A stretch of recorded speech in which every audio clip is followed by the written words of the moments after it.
자, 유치권인데 저번 시간 한 거 잠깐 복습을 하고 오늘 진도 또 나가겠습니다. 저번 시간 한 거 자료 중에서 432페이지 자료, 이게 그림 나와 있는 자료 있지 않습니까? 432페이지라고 되어 있는 맨 앞부분 자료 보겠습니다. 유치권이란 1번 서설 그렇게 되어 있죠. 432페이지라고 되어 있는 자료입니다. 1번 서설 2. 자, 유치권이란 옆에 이제 법정은 저번에 배포 받으셨죠? 법정은 옆에 놓고 같이 보셔도 괜찮습니다. 1번 유치권이란 법정은 그대로 실어놨죠, 그죠? 이거 다시 한번 보겠습니다. 첫 번째 요건이 여러 가지가 있는데 첫 번째 조건이 이제 타인의 물건 또는 유가증권을 점유해야 됩니다. 타인의 물건 또는 유가증권을 점유한 자가 그렇게 돼 있죠, 그죠? 첫 번째 타인, 두 번째 물건이나 유가증권, 세 번째 점유했다라고 나와 있죠. 점유한 자가 그 물건이나 유가증권에 관하여 생긴 채권, 이 관하여가 일본 말로는 결련성이고, 결련성.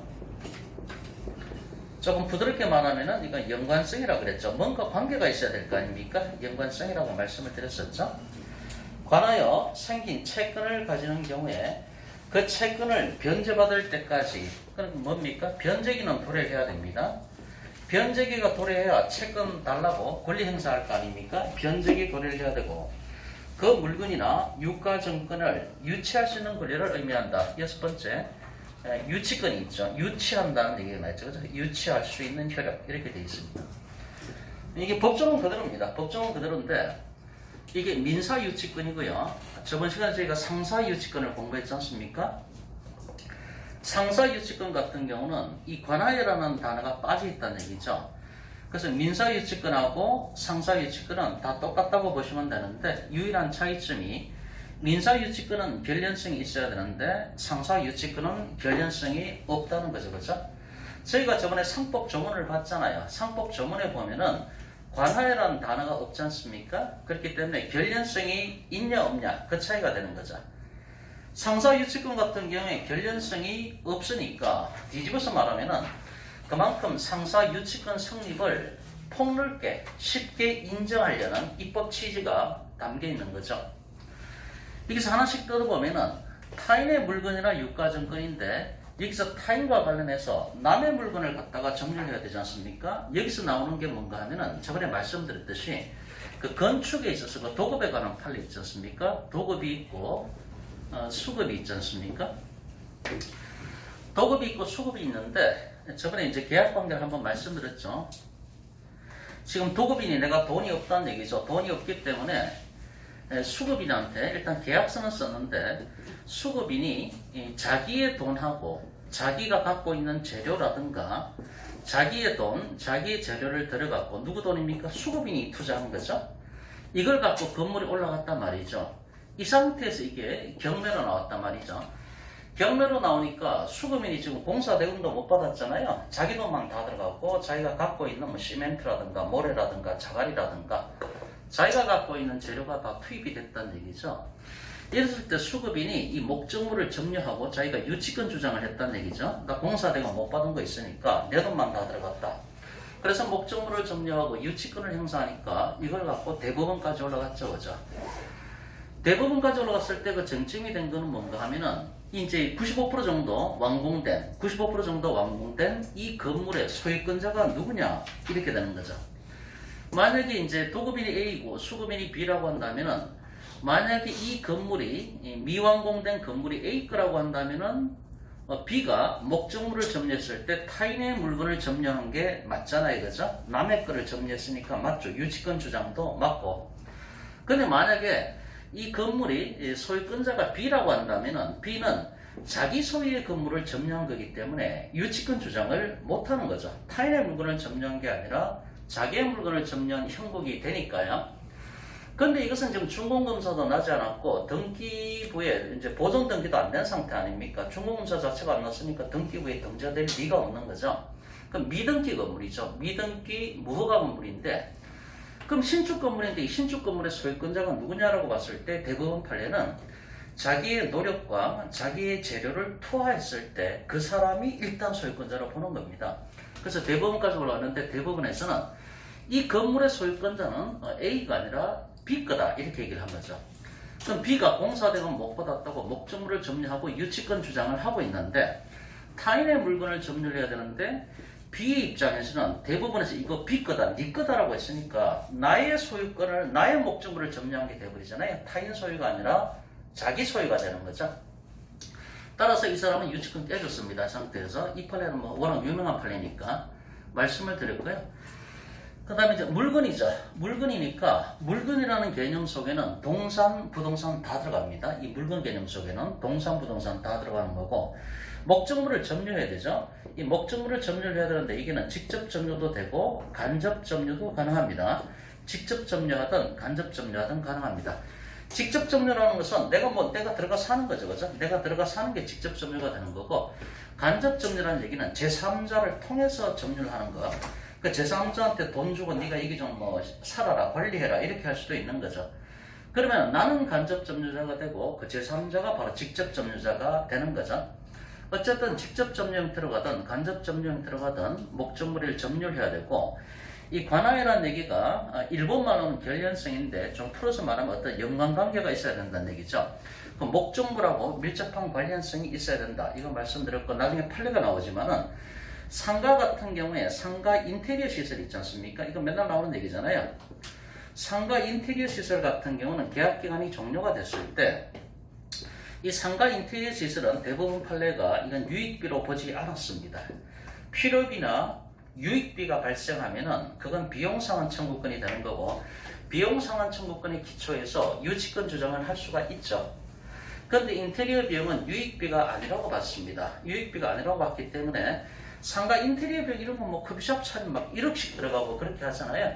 그건 목적물에 관하여 생긴 채권이 아니다. 이렇게 판례가 본 거죠. 결연성이 없다. 왜? 그 목적물 자체하고는 아무 관계가 없잖아요. 그 사람이 장사하기 위해서 인테리어 시설을 한 거지. 그 목적물 자체의 가치 정도하고는 아무 상관이 없는 거거든요.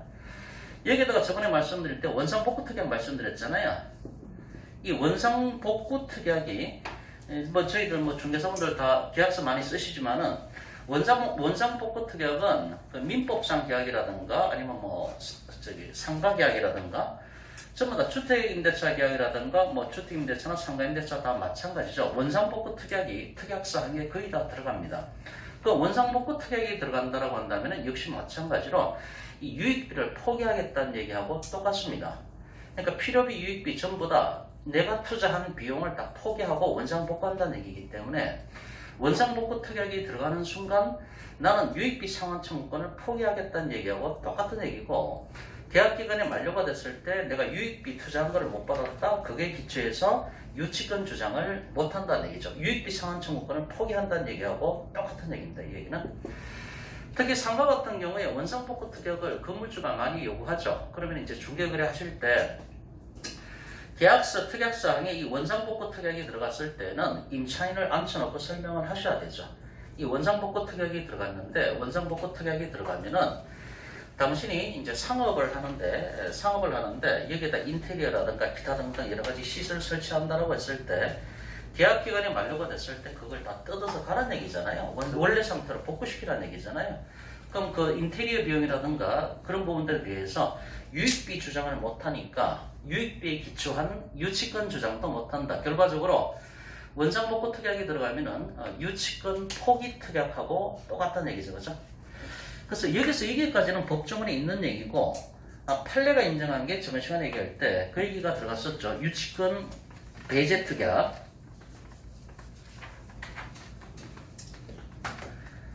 유치권 배제 특약이 없어야 된다는 얘기죠. 그죠?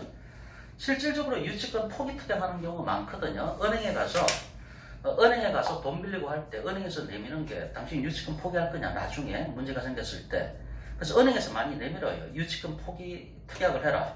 그러면 내가 대출해 주겠다. 이렇게 나오는 경우가 많거든요.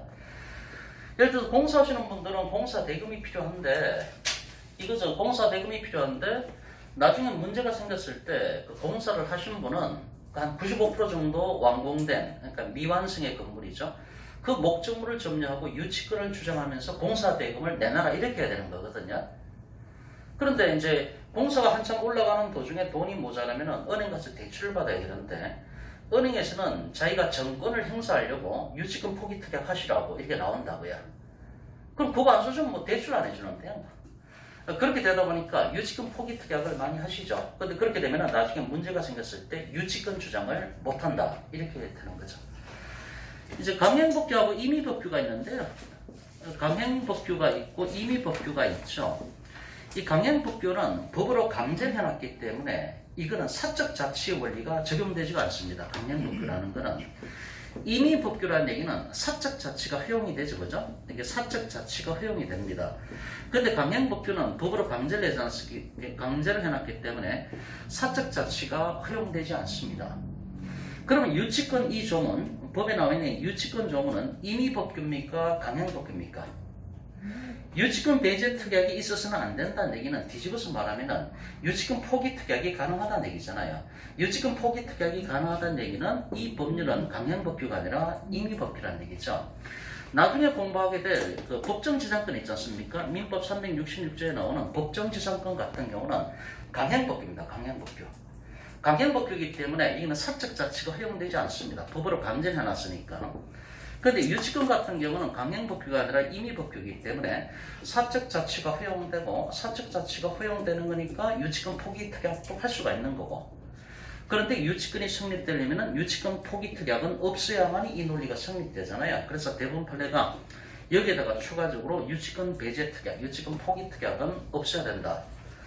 민법 366조의 법정지상권 이거 다 아시죠? 그죠? 다 아시는데 이거하고 관습법상 법정지상권 이건 구별해야 되지 않습니까? 나중에 하게 될 텐데 이 366조의 저당권이 설정된 경우에 법정지상권 이거는 강행법규입니다. 강행법규.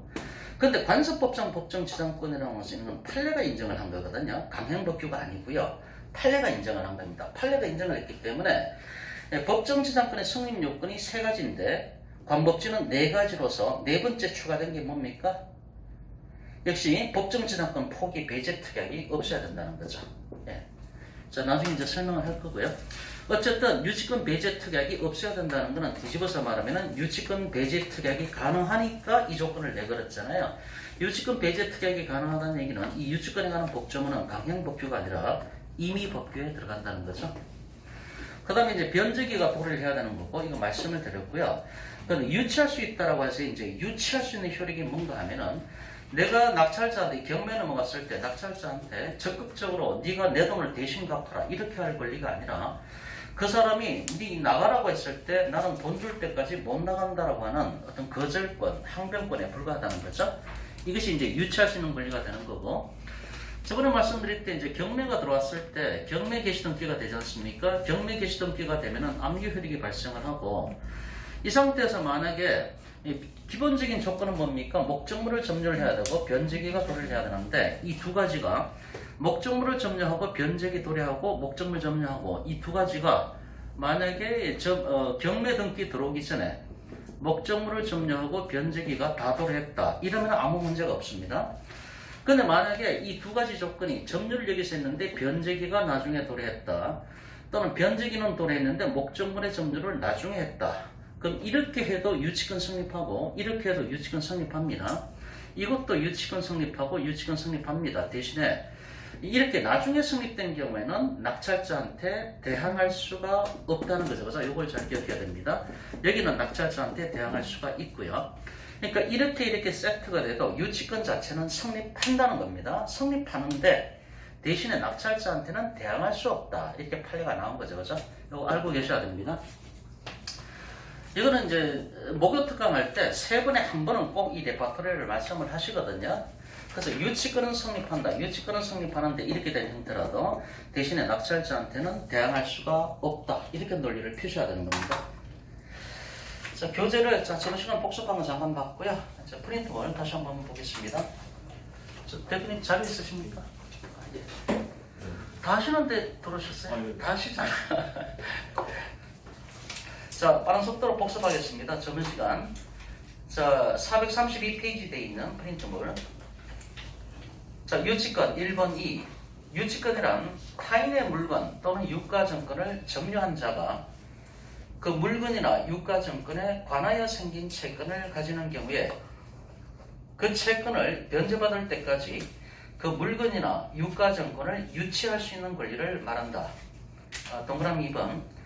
예를 들어서 타인의 시계를 수리하는 사람이 시계에 대해서 수리비를 지급받을 때까지 시계의 인도를 거절하거나 또는 부동산 임대차에 있어서 임차인이 임차물을 위하여 지출한 필요비, 유익비를 상환받을 때까지 그 임차물의 인도를 거절하는 권리를 말한다. 자, 인정 근거. 유치권은 법률상 당연히 발생하는 법정 담보 물건으로서 공평의 원칙을 실현하기 위해서 인정된다. 이렇게 되어 있죠. 법정 담보 물건이라는 것은 이제 대비되는 개념이 약정 담보 물건이죠. 약정 담보 물건은 둘이 계약서를 써야 되는 거죠. 저당권 설정 계약이라든가 질권 설정 계약 그런 것들이 약정 담보 물건이죠. 그거는 둘이서 약정을 하는 겁니다. 계약서를 쓰는 거죠. 근데 법정 담보 물건이라는 것은 계약서를 쓰는 게 아니라 법에서 정해진 요건이 충족되기만 하면은 그 순간에 유치권이 바로 성립하는 거죠. 그게 법정 담보 물건이 되는 거죠. 2번 유치권의 법적 성질. 1번 물건, 독립한 물건, 기업. 유치권은 타인의 물건을 유치하여 점유할 수 있는 독립한 물건이고, 니은. 따라서 유치권자는 채권의 변제를 받을 때까지 채무자뿐만 아니라 그 물건의 양수인, 경락인 등 누구에게나 목적물의 인도를 거절할 수가 있다. 그래서 유치권은 물건입니다. 물건이라고 하는 것은 대세적 효력이 있기 때문에 모든 사람에 대해서 물건을 주장할 수가 있는 거죠. 2번 다른 물건과의 차이점. 기업. 유치권은 점유를 성립 및 존중 요건으로 한다. 따라서 점유가 있어야 유치권이 성립하고 점유를 잃으면 유치권도 소멸한다. 그 다음에 니은. 유치권은 추구표가 없다. 따라서 유치물의 점유를 침탈당한 경우에는 유치권 자체의 물권적 청구권이 아니라 점유에 의한 물권적 청구권에 의해서 점유를 회복한다. 자, 그렇게 돼 있는데요.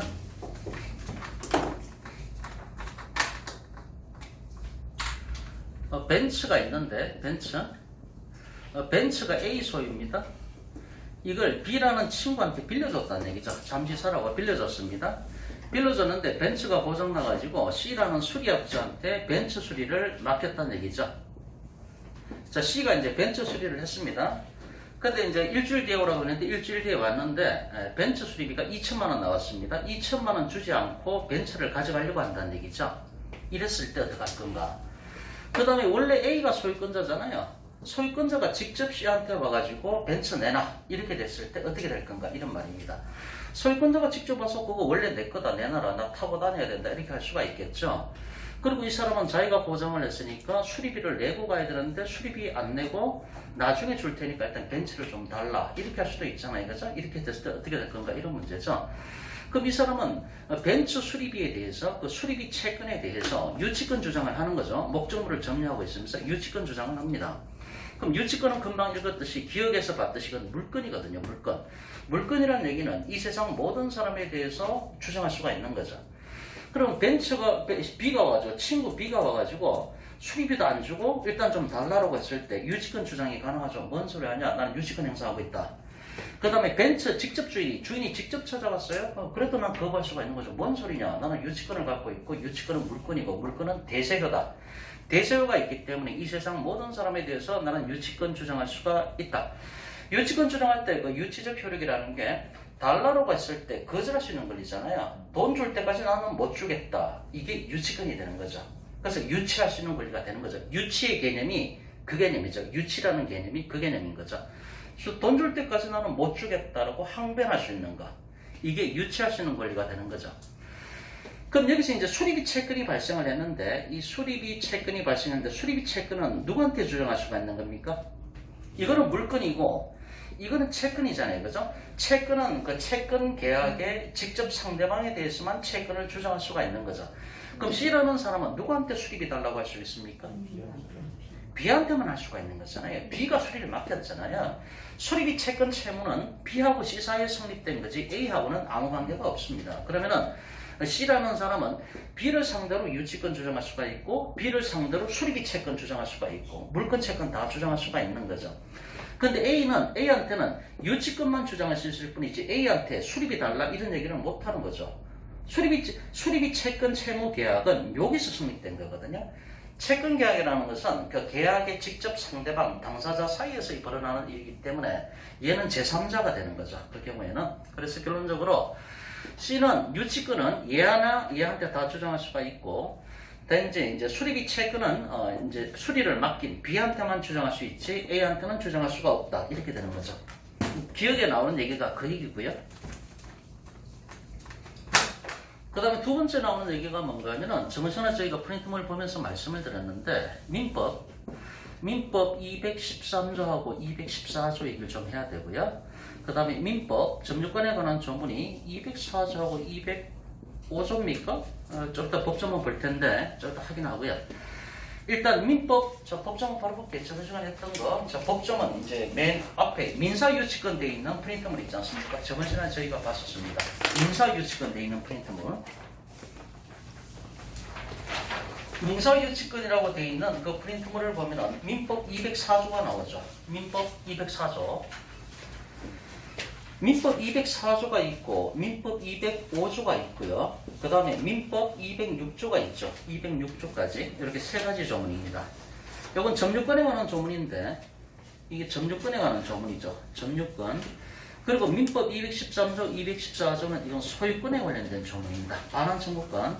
그럼 뭔 말인가 하면은 내가 목적물을 점유하고 있는데 누가 빼들어갔어요. 불법 침탈을 당했다는 얘기죠. 그럼 난 반환 청구할 수 있어야 되잖아요. 왜 너 내 것도 왜 네가 침탈해 갔냐. 내놔 이렇게 할 수가 있지 않습니까? 그래서 204조가 나오는 게 점유권에 기한 반환 청구권입니다. 점유권에 기한 반환 청구권. 그 다음에 205조가 뭡니까? 방해 제거 청구권. 206조가 방해 예방 청구권이죠. 이렇게. 그래서 원래 세 가지가 있습니다. 불법 침탈 당하거나 했을 때 나는 목적물에 대해서 반환 청구권 행사할 수가 있고, 점유권에 의해서 반환 청구할 수가 있고, 점유권에 의해서 방해 배제 청구할 수가 있고, 점유권에 의해서 방해 예방 청구할 수 있다. 이렇게 법조문에 되어 있지 않습니까?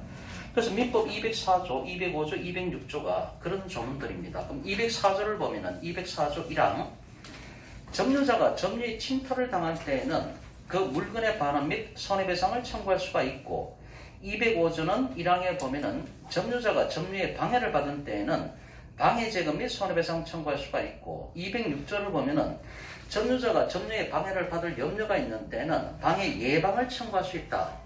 라고 해서 그걸 3종 세트라고 보통 얘기를 하죠. 204조, 205조, 206조 점유권에 의해서 3종 세트가 있다 이런 얘기입니다.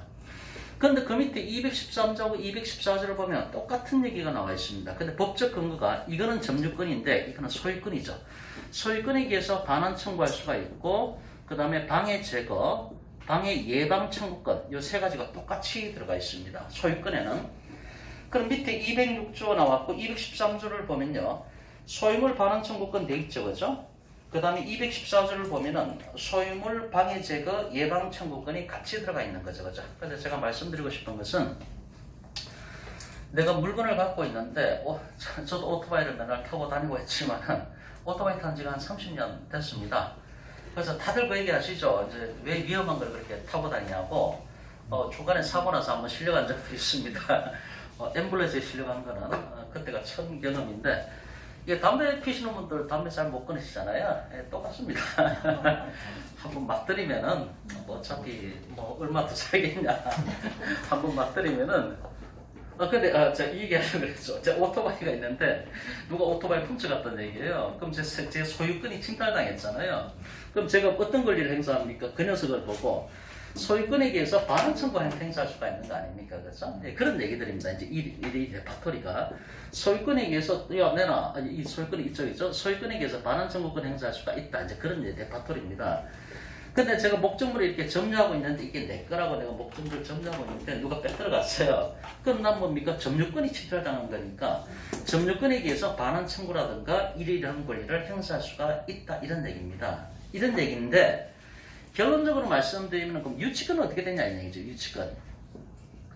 유치권에 내가 유치권 행사하고 있는데 누가 빼들어갔다는 얘기예요. 그럼 반환 청구할 수 있어야 되잖아요. 어떻게 되냐는 얘기죠. 그러면은 이 소유권에 기한 반환 청구라든가 방해 제거 예방 청구권을 다른 권리들에서 준용을 하고 있습니다. 끌어당겨 쓰고 있다는 얘기죠. 그래서 금방 오늘 나눠드린 프린트물 있지 않습니까? 유치권 조문자료 2번이라고 되어 있는 아까 금방 나눠드린 프린트물이 있습니다. 남는 것 좀 하나 드리십시오. 좀 남는 게 제가 없나요? 이게 나오나요? 이게 나오죠. 예. 그 유치권 조문자료 2번 자료를 보면은 자, 소멸시효도 좀 더 설명을 드리겠군요. 자, 뒷장 넘깁니다.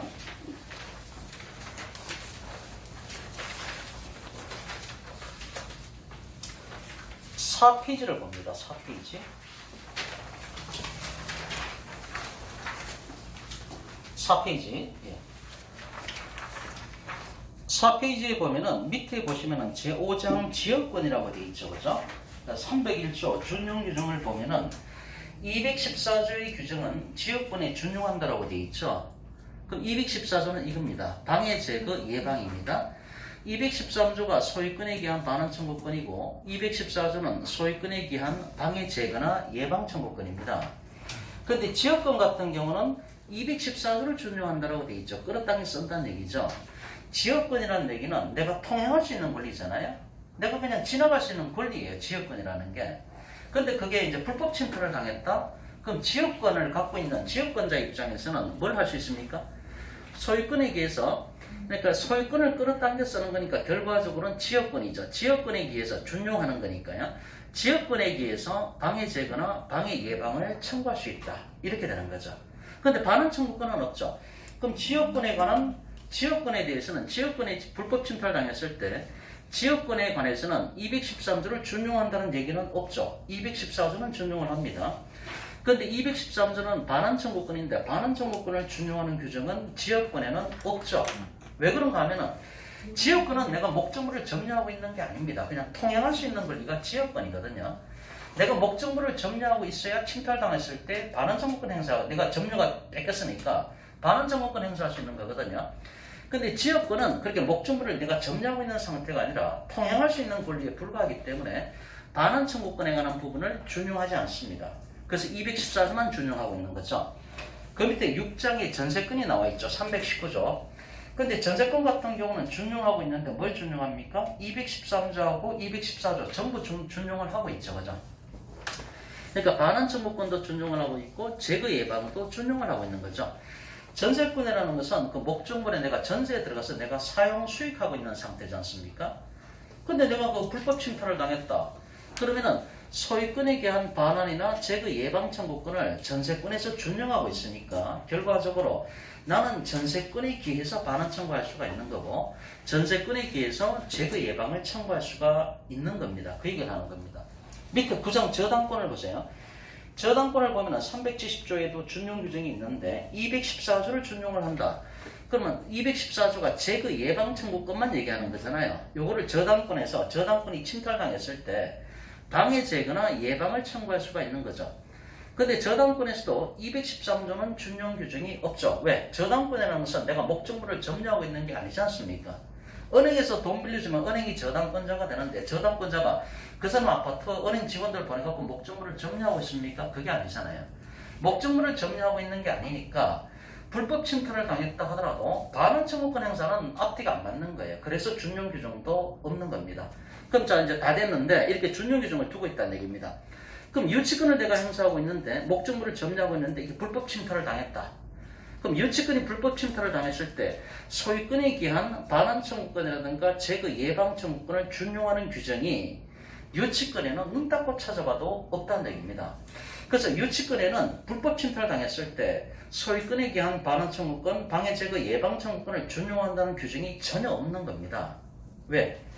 내가 이 유치권 내가 이거 잡고 있으면 목적물을 점유하고 있으니까 유치권을 행사하고 있는데 이걸 누가 뺏어갔어요? 뺏어가는 순간 나는 유치권 자체가 없어진 거예요.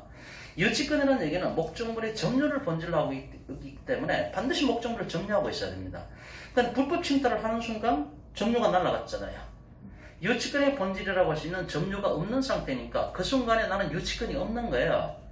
유치권이 있어야만 유치권에 대해서 뭐 반환 청구를 하건 뭘 하건 하는데 유치권 자체가 불법 침탈 당하는 순간에 유치권은 없어졌기 때문에 이 준용 규정도 없는 겁니다. 그래서 결과적으로 유치권이라는 얘기는 두 가지죠. 첫 번째는 유치권에 대해서 반환 청구할 수가 있겠는가. 이론적으로 앞뒤가 안 맞기 때문에 준용 규정도 없다는 얘기입니다. 두 번째, 내가 점유권은 또 갖고 있는 거 아닙니까? 유치권자는 유치권도 갖고 있고 점유권도 갖고 있고 칼자루가 두 개입니다. 근데 유치권은 점유 침탈 당하는 순간에 유치권은 날아간 겁니다. 그래서 유치권에 대한 반환 청구 이런 거는 준용 규정 자체가 없다는 얘기죠. 하지만 내가 목적물을 점유하고 있는데 점유를 침탈당한 것도 맞는 거거든요. 그러니까 점유권에 대한 반환 청구는 인정하겠다 이렇게 나오는 겁니다. 그래서 이 소유권에 대한 반환 청구를 준용하는 규정은 없죠. 따라서 유치권이라는 본권에 의해서 유치권에 대한 반환 청구 이런 거는 법조문에 없다는 얘기죠. 준용 규정 자체가 없고 앞뒤가 말이 안 맞기 때문에. 근데 내가 유치권은 점유를 본질로 하고 있는데 점유를 침탈당했으니까 점유권에 기한 204, 205, 206조는 유치권에서 그대로 행사할 수가 있는 거죠. 이거는 준용 규정이 필요가 없습니다. 왜? 유치권은 점유를 본질로 하기 때문에 점유권은 당연히 갖고 있는 거고 그 점유권을 침탈당한 거잖아요. 그러니까 유치권에 대한 반환 청구는 가능하다는 얘기죠. 그 얘기가 니은에 나오는 얘기입니다. 다시 한번 읽어보면요. 프린트물 다시 가가지고요. 432페이지. 맨 밑에 동그라미 2번 다른 물건과의 차이점이 나오죠. 기억. 유치권은 점유를 성립 및 존속 요건으로 한다. 그러니까 유치권 성립하려면 목적물의 점유가 성립되어야 되고요. 그 이후에도 계속 목적물을 점유하고 있어야 됩니다. 일주일만 비었다? 일주일만 내가 목적물의 점유를 안 하고 해외여행을 갔다? 유치권 다 깨진다는 얘기죠. 존속 요건이거든요. 성립 요건과 동시에 존속 요건이기 때문에 그렇습니다. 계속 점유하고 있어야 된다는 얘기죠. 그러니까 유치권자들은 미치고 환장하는 거죠. 뭐 어떨 때 보면 막 3년 동안 딴 데가 못 가고 그 목적물을 점유하고 있는 경우 있잖아요. 자기가 이걸 한 일주일 정도 비우면은 점유의 연속성이 깨졌으니까 유치권 깨지는 거거든. 어디 가지도 못해요. 그러니까 사람을 고용을 해야 되죠. 경비원 고용해서 아니면 키를 해갖고 열쇠를 걸어놔야 되는 거죠. 근데 판례를 보면은 예를 들어서 시건 장치를 하고 내가 열쇠를 보관해서 돌아다닌다. 그럼 내가 그걸 관리하고 있는 것 같지만은 그것도 케이스 바이 케이스가 되기 때문에 시건 장치를 한 다음에 1년 내도록 안 가봤다. 그 유치권 성립하지 않습니다. 점유했다라고 보지 않는 거예요. 그러면 내가 일주일에 한 번씩으로 갔다. 그러면 또 인정할 수가 있겠죠. 그거는 케이스 바이 케이스입니다. 그러니까 이 점유라는 게 어쨌든 원칙적으로 유치권 같은 경우는 점유가 성립 요건이자 존속 요건입니다. 계속 점유하고 있어야 됩니다. 기본적으로. 그 얘기하는 거죠. 따라서 점유가 있어야 유치권이 성립하고 점유를 잃으면 유치권도 소멸한다. 자, 니은 유치권은 추구표가 없다. 추구표란 말이 뭔 말인가 하면 소구표의 반대 말입니다. 저희가 소급해서 적용한다 이런 말 하잖아요. 추급이라는 얘기는 미래입니다. 미래 거꾸로 따라가는 개념입니다. 그래서 내가 만약에 이제 유치권을 침탈당했다. 저번에 한 말씀 다 드렸죠.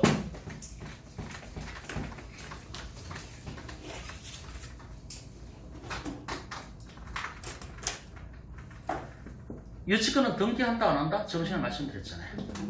유치권은 등기하는 게 아니고 그 자료 뒤에 보면 제가 부동산 등기법 다 실어드렸잖아요. 등기할 수 있는 권리는 부동산 등기법 3조에 보면은 8가지로 제한을 해놨죠. 그런데 거기에 유치권은 없어요.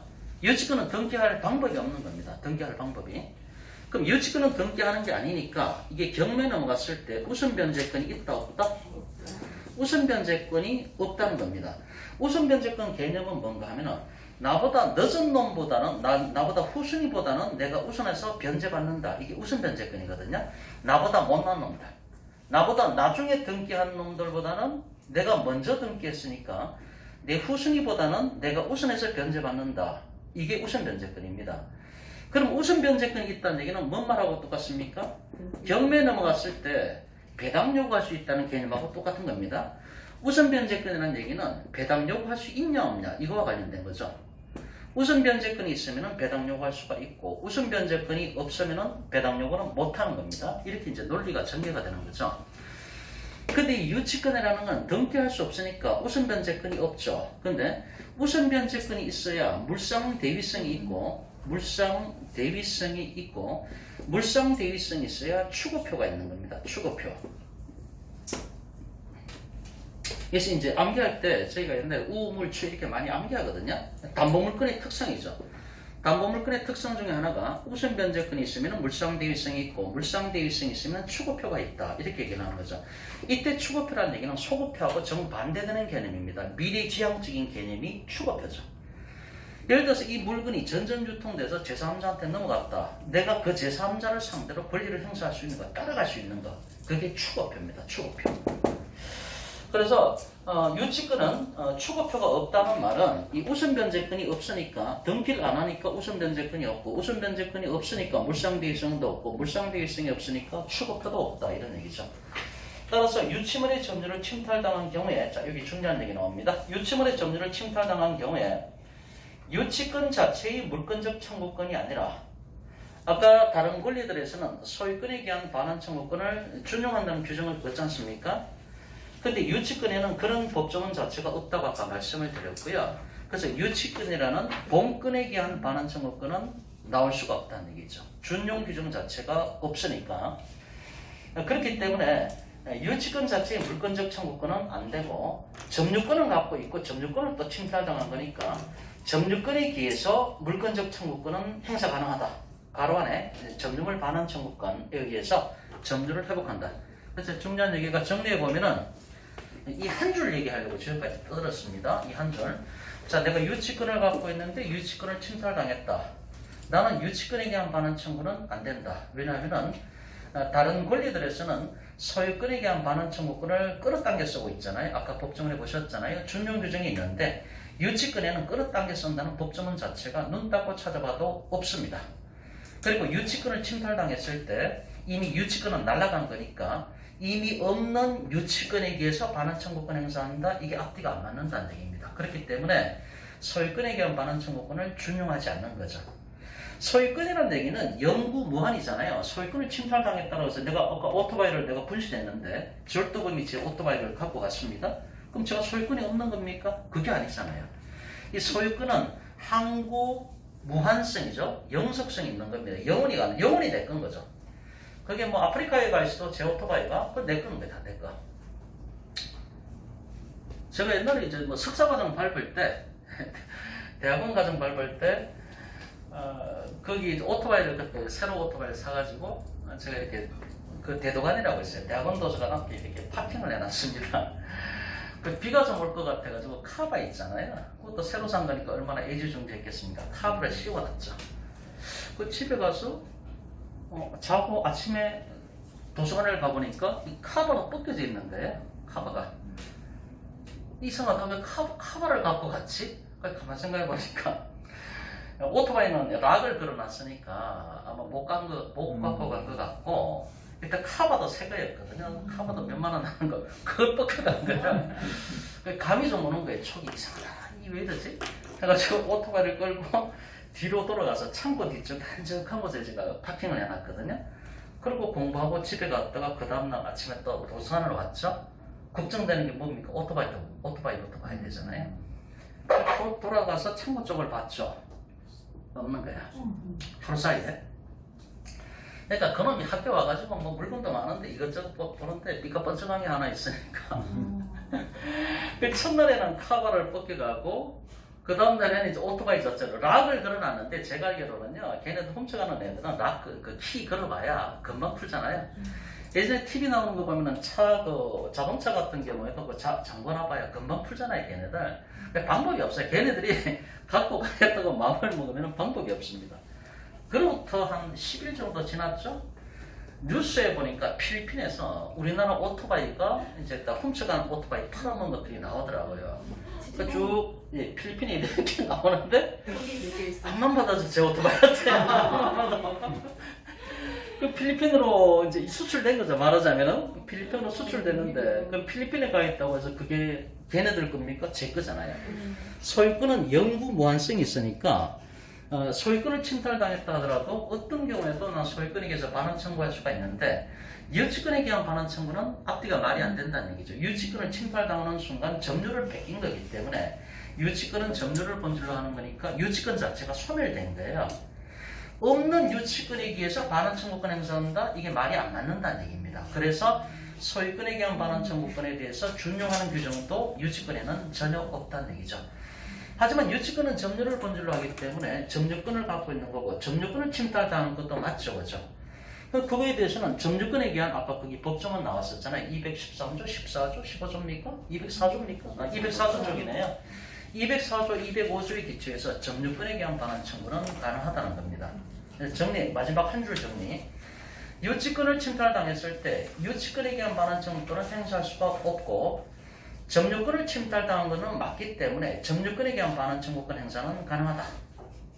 이게 목요특강 시간에요. 저는 귀 따갑게 들었습니다. 회장님이 하실 때마다 귀 따갑게 설명을 하세요. 이제 알아야 됩니다. 정확하게 이제 뭔 말 하는 건지 알아야 됩니다. 저희도 아셔야 됩니다. 자, 이게 설명이 필요해서 좀 시간 끊고 넘어갑니다. 그 다음 433페이지입니다.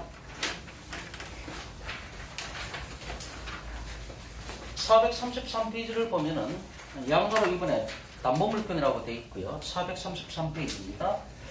양가로 이번에 담보물건이고 동그라미 1번 법정 담보물건, 그러니까 저당권이라든가 질권은 그 저당권 설정 계약서를 쓰잖아요. 서로 간에 약정이라는 거니까 약정 담보물건인데 유치권이라는 것은 법에서 정해진 요건이 충족되면 곧바로 성립하는 하는 거니까 법정 담보물건이죠. 법에서 정해놓은 거란 얘기죠. 자, 기억.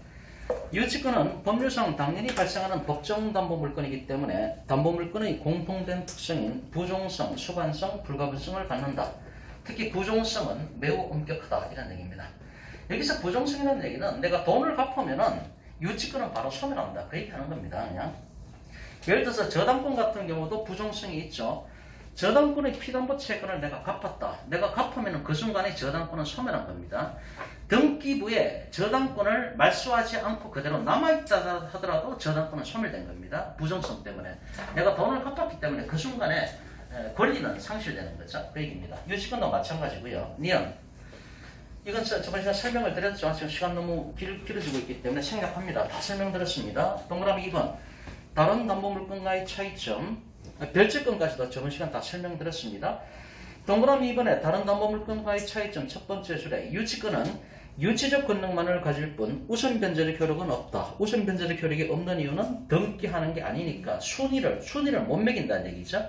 그래서 우선 변제권 싸움에 못 들어간다 이런 얘기입니다. 자, 3번에 유치권의 성립 요건 들어가기 전에 그래서 이제 경매에 나가는 두 가지 형태가 있는데 이제 그걸 두 가지를 구별해야 되는 거죠. 그래서 첫 번째 이제 건물의 소유권이 설정되어 있고 두 번에 건저당이 설정되어 있다. 이 상태에서 만약에 건저당권자가 임의 경매에 집어넣었다. 임의 경매에 집어넣었을 때 유치권을 갖고 있는 사람은 유치권 신고를 해야 되는 거죠. 그죠? 그럼 유치권 신고를 합니다.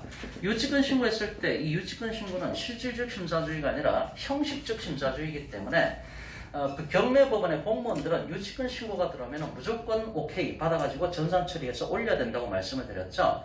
그 유치권이 정말 유치권이 있는지 없는지 그거를 판단할 권한이 공무원들한테는 없다는 얘기입니다. 그죠? 형식적 심사주의. 그럼 이 상태에서 경매 넘어갔을 때 F라는 사람이 낙찰받았다는 얘기죠. F라는 사람이 낙찰받으면 F는 이 유치권자가 주장하는 그 공사 대금을 다 물어줘야 된다는 얘기죠. 유치권자는 지금 변제기가 돌아있기 때문에 이 목적물에 들어가서 여기서 먹고 자고 점유해서 살고 있다는 얘기죠. 점유를 안 비켜준다는 얘기죠.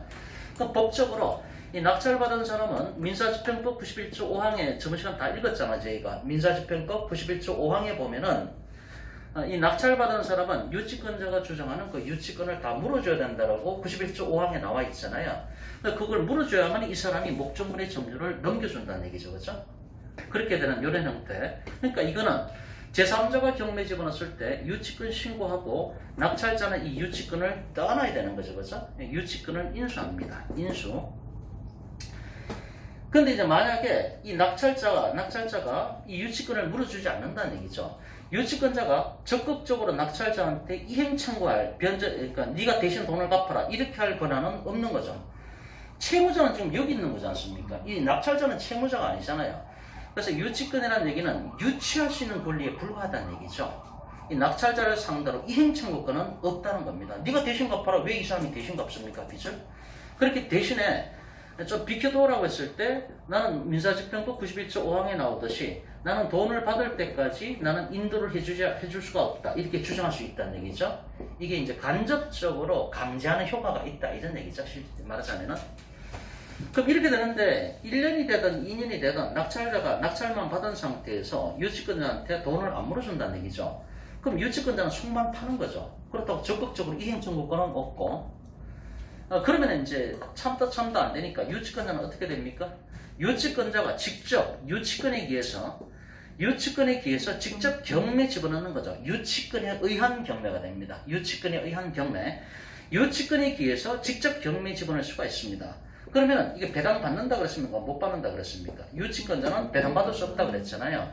유치권자가 직접 경매, 유치권자가 유치권에 기해서 직접 경매에 들어간 경우에 임의 경매입니다. 임의 경매에 들어간 경우에 이 유치권은 배당을 못 받아요. 왜 배당을 못 받는가? 유치권은 유치적 효력은 있지만 등기하는 게 아니니까 우선 변제적 효력이 없다라고 순위를 못 매기니까 배당이 못 들어가요. 배당 받는 게 아닙니다.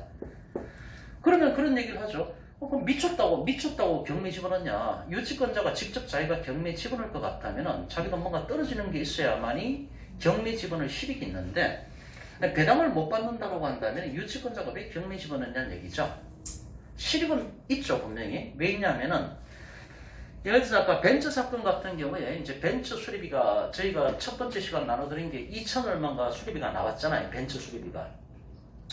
그럼 2천 몇만 원을 못 받고 있는데 벤처를 그러면은 돈 받을 때까지 벤처를 선량한 관리자의 주의임으로 관리를 해야 되거든요. 그러니까 벤처니까 얼마나 신경 쓰는 게 많습니까? 비 맞을까 뭐 할까.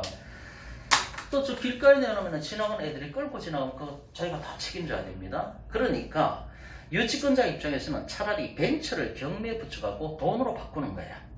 돈을 바꿔서 돈을 잡고 있는 겁니다. 돈을 잡고. 인마이 포켓하면 안 됩니다. 인마이 포켓하면 그 횡령죄 들어갑니다. 돈을 갖고 있는 거야. 그러니까 벤처를 관리하는 것보다도 돈을 갖고 있는 게 속 편하잖아요. 그럼 언제까지 돈을 갖고 있냐? 얘가 수리비 줄 때까지 나 이거 못 줘.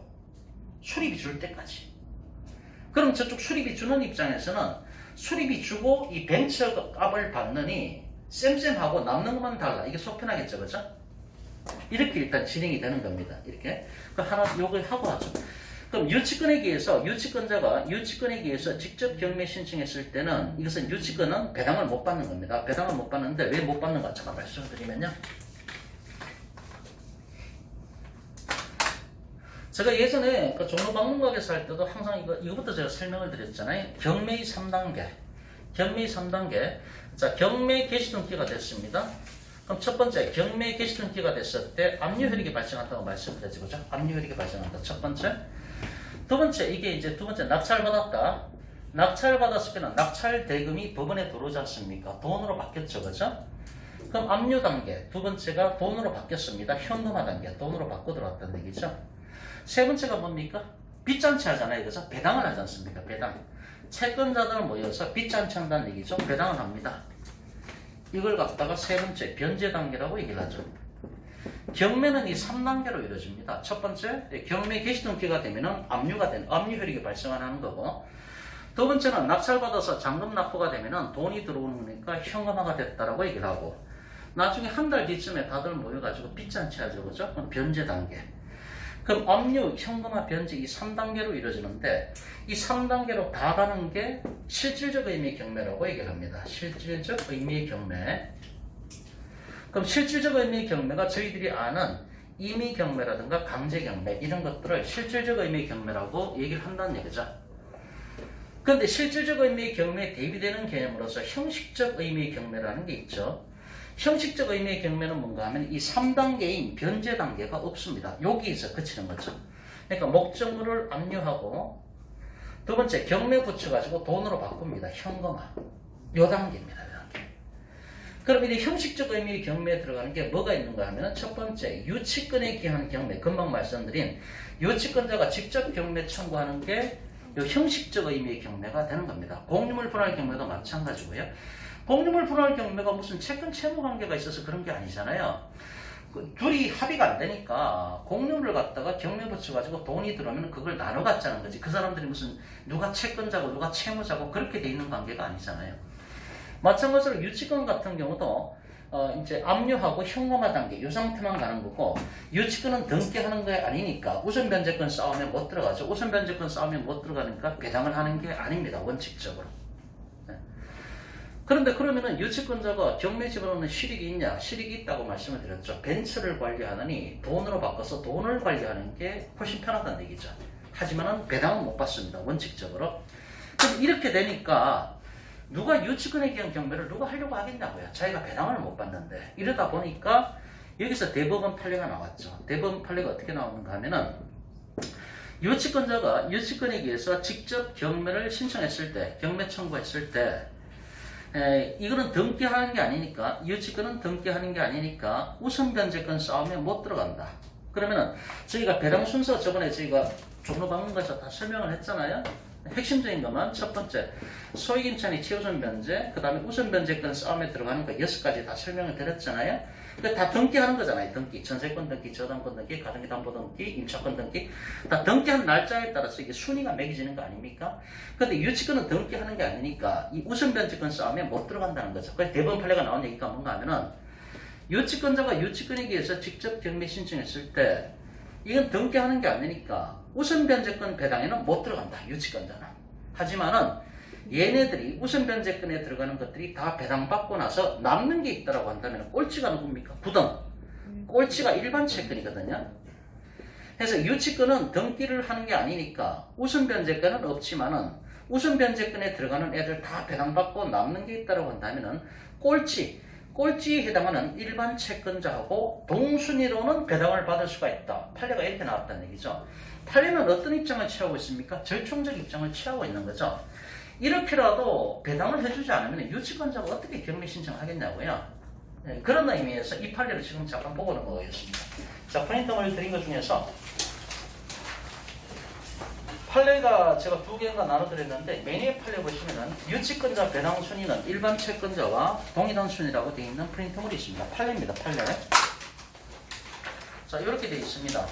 매니의 대법원 2011년 6월 15일자 2010마 1059 결정이라고 되어 있는 판례입니다. 매니의 유치권자의 배당 순위는 일반 채권자와 동일한 순위. 다 찾으셨습니까? 예, 일단 같이 보셔요. 없는 분들은. 자, 보면은 대법원 2011년 6월 15일자 2010마 1059 결정입니다. 유치권 신청에 의한 임의 경매 결정에 대한 즉시 항고 이렇게 되어 있죠. 자, 유치권에 의한 경매도 일반 경매와 마찬가지로 소멸주의 원칙이 적용된다. 자, 일단 넘어가고 밑에 유치권자의 배당 순위는 일반 채권자의 배당 순위와 동일한 순위다. 그렇게 제가 필기한 거고요. 자, 판시상을 봅니다.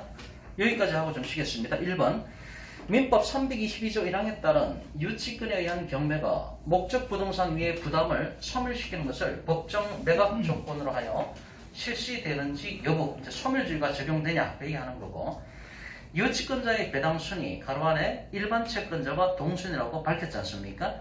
유치권자의 배당 순위 및 집행법원이 매각 조건 변경 결정을 통해서 목적 부동산 위의 부담을 매수인이 인수하도록 정할 수 있는지 여부, 이거는 적거. 자, 2번 유치권에 의한 경매에서 집행법원은 매각기일 공고나 매각물건 명세서에 목적 부동산 위의 부담이 소멸하지 않고 매수인이 이를 인수하게 된다는 취지를 기재하여야 하는지 여부, 원칙적 소거. 자, 밑에 결정 요지를 보면요. 밑줄만 보세요. 첫 번째 밑줄. 민사집행법에서 밑줄 경매의 대부분을 차지하는 강제경매와 담보권 실행을 위한 경매에서, 여기 임의경매죠. 그러니까 강제경매나 임의경매에서 소멸주의를 원칙으로 하고 있다. 넘어갑니다. 그 다음 페이지, 2페이지 매니의 밑줄. 유치권에 의한 경매를 인수주의를 원칙으로 진행하면 매수인의 법적 지위가 매우 불안정한 상태에 놓이게 되는 점, 인수되는 부담의 범위를 어떻게 설정하느냐에 따라서 인수지를 취하는 것이 오히려 유치권자에게 불리해 줄 수 있다는 점 등을 함께 고려하면은, 여기서 뭡니까? 유치권자가 유치권에 의해서 경매 신청을 했는데 결과적으로 그 사람이 배당을 못 받는다는 얘기잖아요. 원칙적으로. 배당을 못 받으면 유치권은 어떻게 됩니까? 배당을 못 받아 유치권자가. 그럼 유치권자가 낙찰자가 떠나야 되잖아요. 그럼 그게 인수주의가 되어버리잖아요. 그러니까 인수주의가 되면은 이러이러한 문제점이 있다라고 지금 금방 밝힌 겁니다. 다시 한번 볼게요. 밑줄. 유치권에 의한 경매를 만약에 배당을 못 받으니까 낙찰자가 떠야 된다. 유치권자가 직접 경매 청구한 경우에 그 유치권에 의한 경매를 인수주의를 원칙으로 진행하면은 매수인의 법적 지위가 매우 불안정한 상태에 놓이게 되는 점, 인수되는 부담의 범위를 어떻게 설정하느냐에 따라서 인수주의를 취하는 것이 오히려 유치권자에게 불리해 줄 수 있는 점 등을 함께 고려하면은 유치권에 의한 경매도 강제경매나 담보권 실행을 위한 경매, 임의경매와 마찬가지로 목적 부동산 위의 부담을 소멸시키는 것을 소멸주의죠. 소멸주의를 법정 매각 조건으로 하여 실시되고 우선 채권자뿐만 아니라 그러니까 우선 변제권을 갖고 있는 등기를 해갖고 순위를 갖고 있는 사람들 우선 채권자뿐만 아니라 일반 채권자의 배당 요구도 허용되며 유치권자는 일반 채권자와 동일한 순위로 배당을 받을 수 있다고 봐야 된다. 이렇게 판례가 나온 겁니다. 만약에 일반 채권자와 동일한 순위로 배당을 받을 수 있다고 법조문에 명시가 되어 있으면 판례가 나올 이유 없는 거거든요. 유치권은 원칙적으로 배당을 받을 수가 없어요. 그런데 그렇게 되다 보니까 그러면은 유치권자는 어떻게 해야 돼? 방법이 없잖아요. 몇 년이고 지금 계속 기다려야 되냐고요. 앞에서 낙찰 받은 사람이 돈 줄 때까지 기다려야 되냐고요. 하다가 못 참으니까 유치권자가 직접 경매 신청을 할 수는 있는데 또 배당을 못 받는다는 얘기잖아요. 원칙적으로 등기를 안 해놓으니까.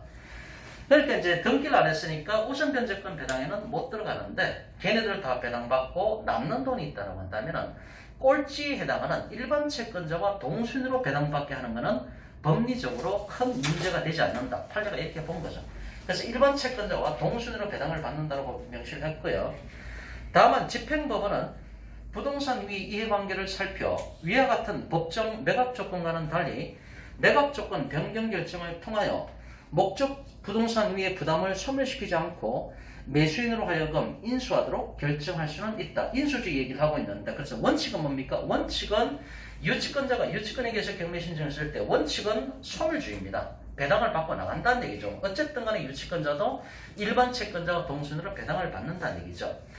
그런데 법원에서는 원칙을 주장하는 판사들도 있거든요. 뭔 소리냐? 유치권자가 어떻게 배당을 받아? 그러니까 판사 막말로 니 꼴리는 대로 하라 이깁니다. 뒷부분 얘기는 법원마다 법원에서 알아서 집행법원에서 결정을 해가지고 이걸 유치권 소멸주의로 갈지 배당받고 소멸되게 할지 아니면 원리원칙대로 뭔 소리야? 유치권은 배당받는 게 아니야. 뭔 소리야? 낙찰자가 인수를 해야 되지. 그래서 그런 주장은 뭡니까? 유치권자가 직접 경매 신청한 경우에도 유치권은 배당받는 게 아니니까 낙찰자가 그런 경우에도 인수해야 된다는 얘기죠. 그래서 소멸주의로 갈 수도 있고 인수주의로 갈 수도 있는 거죠. 근데 대부분 판례는 유치권에 의해서 직접 경매 신청했을 때 우선 변제권 배당은 못 받지만은 일반 채권자와 동순위로 배당받을 수 있다고 함으로써 소멸주의로 가고 있는 거죠. 그런데 만약에 원리원칙을 추정하고 싶은 경매 법원에서는 실무에서는 판사들 니들 막말로 꼴리는 대로 해라 이런 이제 여지를 주고 있는 그런 상황입니다. 잠깐 쉬었다 할게요. 시간이 너무 지연돼가지고.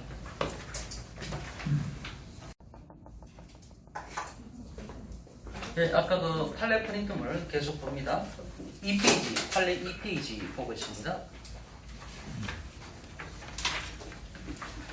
판례 2페이지 중간에 2번이라고 되어 있죠. 2번.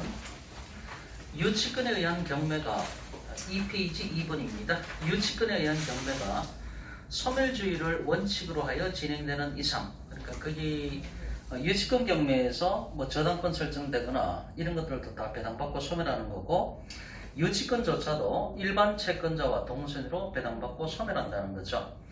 그래서 유치권에 기한 경매가 소멸주의를 원칙으로 진행되는 이상 강제경매나 담보권 실행을 위한 경매의 경우와 같이 목적 부동산 위의 부담을 소멸시키는 것이기 때문에 집행법원이 달리 매각 조건 변경 결정을 통하여 목적 부동산 위의 부담을 소멸시키지 않고 매수인으로 하여금 인수하도록 정하지 않는 이상 집행법원으로서는 매각 기회를 공고나 매물서에 목적 부동산 위의 부담이 소멸하지 않고 매수인이 이를 인수하게 된다는 취지를 기재할 필요는 없다.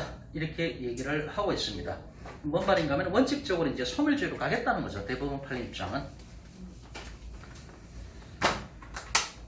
그래서 강제경매도 소멸주의, 소멸주의잖아요. 거위 있는 것들은 전부 다 배당받고 소멸한다 이런 얘기입니다. 그 다음에 임의경매 같은 경우도 소멸주의잖아요. 그럼 유치권자가 유치권이기 위해서 직접 경매 신청했을 때 이때 어떻게 되냐 이 문제잖아요. 유치권자가 유치권이기 위해서 직접 경매 신청했을 때도 등기하는 게 아니니까 우선 변제권 배당은 못 받지만은 꼴찌에 해당하는 일반 채권자와 동선으로 배당을 받고 유치권도 소멸한다는 얘기잖아요. 결과적으로 소멸주의가 되는 거죠. 근데 아까 위에서 읽은 판례 후반부에 보면은 막말로 아까도 말씀드렸듯이 막말로 네 꼴리는 대로 좀 웃자 버는 얘기인데요. 인수주의로 갈 수 있다는 얘기죠. 원리원칙을 주장하는 사람들은. 그래서 판사에 따라서 집행법원에 따라서 만약에 인수주의로 가고 싶으면은 이거를 매물서에 반드시 기재를 해야 된다 그 얘기입니다. 소멸주의로 갔을 때는 매물서에 그거를 적을 필요가 없다. 원칙이 소멸주의니까. 근데 예외적으로 원리원칙을 주장하는 사람은 유치권이 배당을 받는다 뭔 소리냐 뭔 개소리냐 이럴 수도 있다는 얘기죠. 유치권은 배당받는 게 아니고 돈으로 막 벤처를 관리하기가 힘드니까 그걸 환가를 해서 돈으로 관리하는 거 아닙니까? 그러니까 유치권자는 배당받는 게 아니다. 배당받는 게 아니면 어떻게 됩니까? 유치권은 낙찰자가 인수를 해야 되는 거죠. 인수주의로 가는데 이때는 반드시 매물세에 기재를 하고 인수주의로 가지 않는 한 원칙이 소멸주의인데 이거는 매물세에 기재할 필요가 없고 매물세를 보니까 깨끗해요. 그럼 소멸주의입니다. 소멸주의. 근데 매물세에 인수주의라고 딱 박혀있다? 그럼 이건 유치권도 내가 인수를 해야 되는 거구나. 이렇게 판단하시면 되는 거죠. 그 얘기하는 겁니다. 자, 이 판례는 됐습니다. 가져오실 필요가 없고요. 다 한 거라서. 자, 그 다음 또 판례 프린트물이 있습니다. 그 다음 판례. 경매 이후 성립한 유치권은 낙찰자에게 대항 불가 이렇게 되어 있습니다. 경매 이후 성립한 유치권은 낙찰자에게 대항 불가라고 되어 있는 그 판례 자료가 또 하나 있습니다. 자, 보면은 자, 판시상 그 대법원 2005-22688 사건입니다. 자, 판시상 채무자 소유의 부동산에 강제경매의 개시등기의 기입등기가 격려되어서 압류효력이 발생한 이후에 채무자가 부동산에 관한 공사대금 채권자에게 그 점유를 이전함으로써 유치권을 취득하게 한 경우에 그러니까 아까 말씀드린 게 이거죠. 경매등기가 이때 들어왔다는 얘기죠. 경매등기가 들어왔다는 얘기는 압류효력이 발생을 했다는 얘기죠. 그죠? 자, 이 상태인데 이전에 목적물의 변제기도 도래하고 목적물에 점유를 했다. 그러면 아무 문제가 안 된다는 얘기죠. 근데 이 사건 같은 경우에도 목적물의 점유를 나중에 했습니다. 이때 목적물의 점유를 나중에 했다는 얘기죠. 그럼 이제 변제기가 먼저 도래하고 목적물의 점유가 나중에 됐다. 그럼 이 상태에서 유치권이 성립한다는 얘기죠. 여기도 마찬가지로 유치권이 이때 성립을 합니다. 근데 문제는 이제 낙찰자한테 대항할 수 있나 이 문제를 묻는 건데 아까도 말씀드렸듯이 이런 경우에는 낙찰자한테 대항할 수가 있다. 근데 나중에 경매의 개시등기가 돼서 압류효력이 발생한 이후에 목적물의 점유가 들어갔을 때는 변제기 도래했고 어쨌든 목적물을 점유했기 때문에 유치권 성립은 하는데 낙찰자한테는 대항할 수 없다. 지금 이 부분 얘기하는 겁니다. 판결요지 밑에 채무자 소유 건물 등 부동산에 강제경매 개시결정 기입등기가 격려되어서 압류효력이 발생을 했고 그 이후에 채무자가 위 부동산에 관한 공사대금 채권자에게 그 점유를 이전함으로써 그러니까 경매 들어오고 나서 목적물에 점유를 한 거 아닙니까? 그로 하여금 유치권을 취득하게 한 경우에 그와 같은 점유 이전은 목적물의 교환 가치를 감소시킬 우려가 있는 처분행위에 해당하여 여기서 경매 개시등기가 돼서 압류효력이 발생을 했는데 압류효력이 발생을 하면 어떻게 됩니까? 처분 금지화가 발생을 하잖아요. 경매를 왜 집어넣습니까? 경매 신청 채권자는 자기 돈 원금이라도 건지려고 지금 경매 붙인 거 아닙니까? 그럼 이 시점에 경매가 들어간 이 시점에 압류효력이 발생을 하고 압류효력이 발생을 하면 처분 금지화가 발생을 합니다. 처분 금지화라는 얘기는 매매도 안 되고 저당권 설정 또는 임대차 설정도 안 되고 일체의 처분 행위를 금합니다. 그러니까 경매 신청 채권자가 이때 딱 잡아두는 거죠. 그죠? 요 가치를 잡아두는 겁니다. 근데 요 가치를 침해하는 행위를 해서는 안 된다는 얘기죠. 그게 처분 금지화가 되는 거죠. 그런데 나중에 목적물의 점유를 이전하는 것은 목적물의 교환 가치를 감소시킬 우려가 있는 처분 행위에 해당하여 그러니까 처분 금지화가 발생을 했는데 결과적으로 처분 행위를 한 것과 똑같다. 이런 얘기죠. 그래서 민사집행법 92조 83조에 따른 압류의 처분 금지회에 저촉되기 때문에 점유자로서는 위 유치권을 내세워서 그 부동산에 관한 경매 절차 매수인에게 대항할 수 없다. 여기서 매수인은 낙찰자입니다. 그래서 여기서 만약에 유치권이 성립하는데 이 유치권 주장자는 경매 개시 등기 이후에 유치권이 성립됐기 때문에 낙찰자한테 대항할 수 없다. 이런 얘기입니다. 그래서 경매 개시 등기 이전에 유치권이 성립됐으면 낙찰자한테 대항할 수가 있고요. 이게 가장 좋은 형태죠. 그런데 경매 개시 등기 이후에 두 가지 조건이 성립돼가지고 유치권이 성립됐을 때는 낙찰자한테는 대항할 수가 없다. 이런 얘기죠. 자, 이 얘기도 제가 누차 말씀드렸듯이 목욕특강을 3번 진행하면은 한 번은 이 얘기를 합니다. 한 번은 이제 저희가 나중에 저희 직원분들도 그렇죠. 이제 목욕특강 들으면서 아 이게 그 얘기구나. 이제 감이 좀 오셔야 됩니다. 자, 그에 관한 얘기들, 나머지 얘기들은 한 개인적으로 읽어보시면 됩니다. 이것도 다 됐습니다. 다시 자 프린트물 교재 봅니다. 433페이지 이제 프린트물 봅니다. 그림 나오는 거.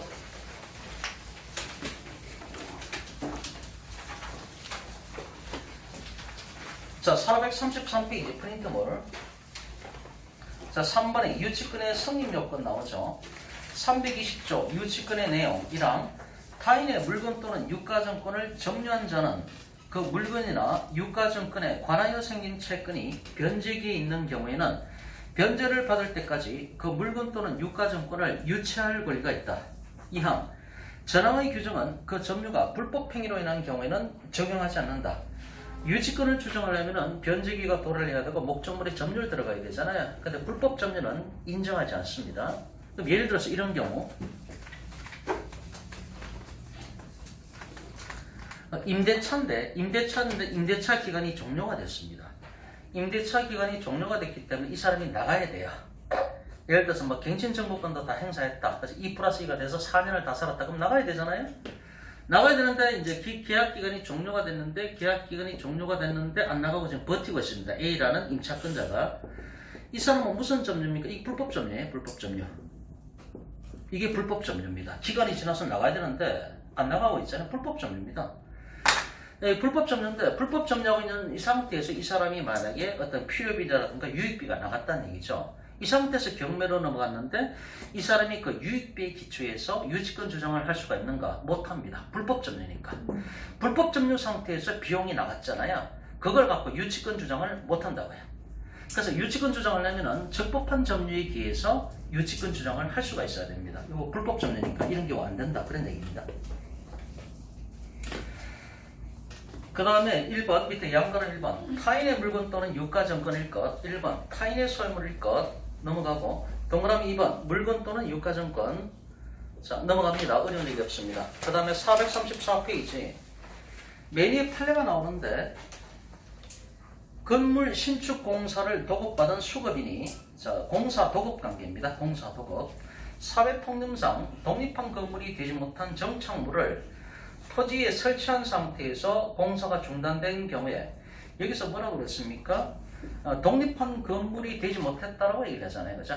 독립한 건물까지는 안 된 상태에서 이제 문제가 생겼다 이런 얘기입니다. 그 상태에서 위 정착물 또는 토지에 대해서 유치권을 행사할 수 있는지 여부 이것도 뭐 저번 시간에 잠깐 한 얘기인데 건축법상 건물이 되려면 요건 말씀드렸죠. 건축법상입니다.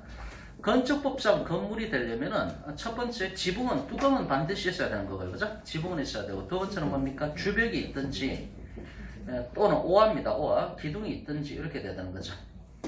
그럼 지붕은 반드시 있어야 그걸 건물로 봐주는 거니까 이렇게 되든지 뭐 이렇게 되든지 물론 세 개 다 충족되는 건 당연히 건축법상 건물이 되는 거고 이렇게 주벽하고 지붕이 있든지 기둥하고 지붕이 있든지 이렇게 하면 건축법상 건물이 되는데 지금 여기서 나오는 사실관계는 이 상태까지 안 됐다는 얘기입니다. 이 상태까지.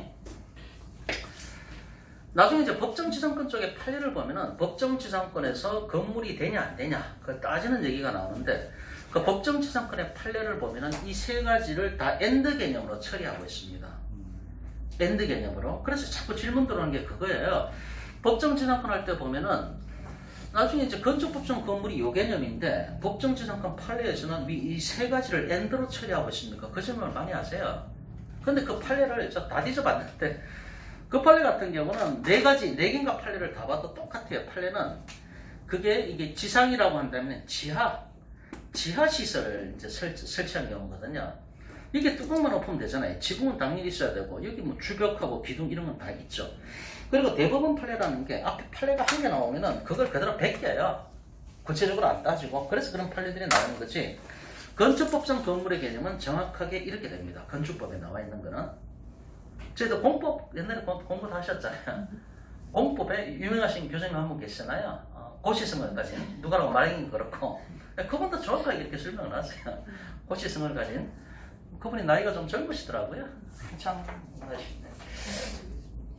저 누군지 모릅니다. 그런데 이제 이 상태까지 안 됐다는 얘기죠. 지붕도 없고 약간 올라간 상태. 이 상태는 건축법상 건물이라고 볼 수가 없잖아요. 그죠? 그럼 이걸 갖고, 그럼 요만큼 내가 공사를 했으니까 이걸 갖고 내가 유치권 주장을 할 수가 있겠는가? 이 문제가 붙었는데, 자, 밑에 보시면요. 자, 해설. 건물의 신축 공사를 도급받은 수급인이 사회 통념상 독립한 건물이라고 볼 수 없는 정착물을 토지에 설치한 상태에서 공사가 중단된 경우에 위 정착물은 토지의 부합물에 불과하여, 그러니까 토지에 부합됐다라고 보는 거죠. 독립한 건물이 아니라고 본 겁니다. 토지에 부합됐다, 토지하고 일체화가 됐다, 토지의 화체가 됐다 이렇게 본 겁니다. 따라서 이러한 정착물에 대해서는 유치권을 행사할 수 없는 것이고, 왜 그렇습니까? 아까 유치권의 성립 요건이 뭡니까? 타인의 물건 또는 유가증권에 관하여 점유를 해야 되는데, 변제기 도를 해야 되고, 그럼 타인의 물건이어야 되는데 이거는 그런 물건 상태, 독립한 물건이 아니란 얘기죠. 토지에 부합됐다고 봤습니다. 독립한 물건이 아닌 거죠. 그러니까 이걸만 내가 점유하고 유치권 행사한다? 이건 안 된다라고 판례가 나온 겁니다. 또한 공사 중단 시까지 발생한 공사금 채권은 토지에 관하여 생긴 것이 아니기 때문에 위 공사금 채권에 기하여 토지에 대한 유치권을 행사할 수도 없는 것이다. 이 사람이 이제 그럼 그건 그렇고 이번에 그럼 난 토지에 대해서 유치권 주장하겠다 또 그렇게 나온 거죠. 그랬더니 대부분이 토지하고는 결연성이 없다.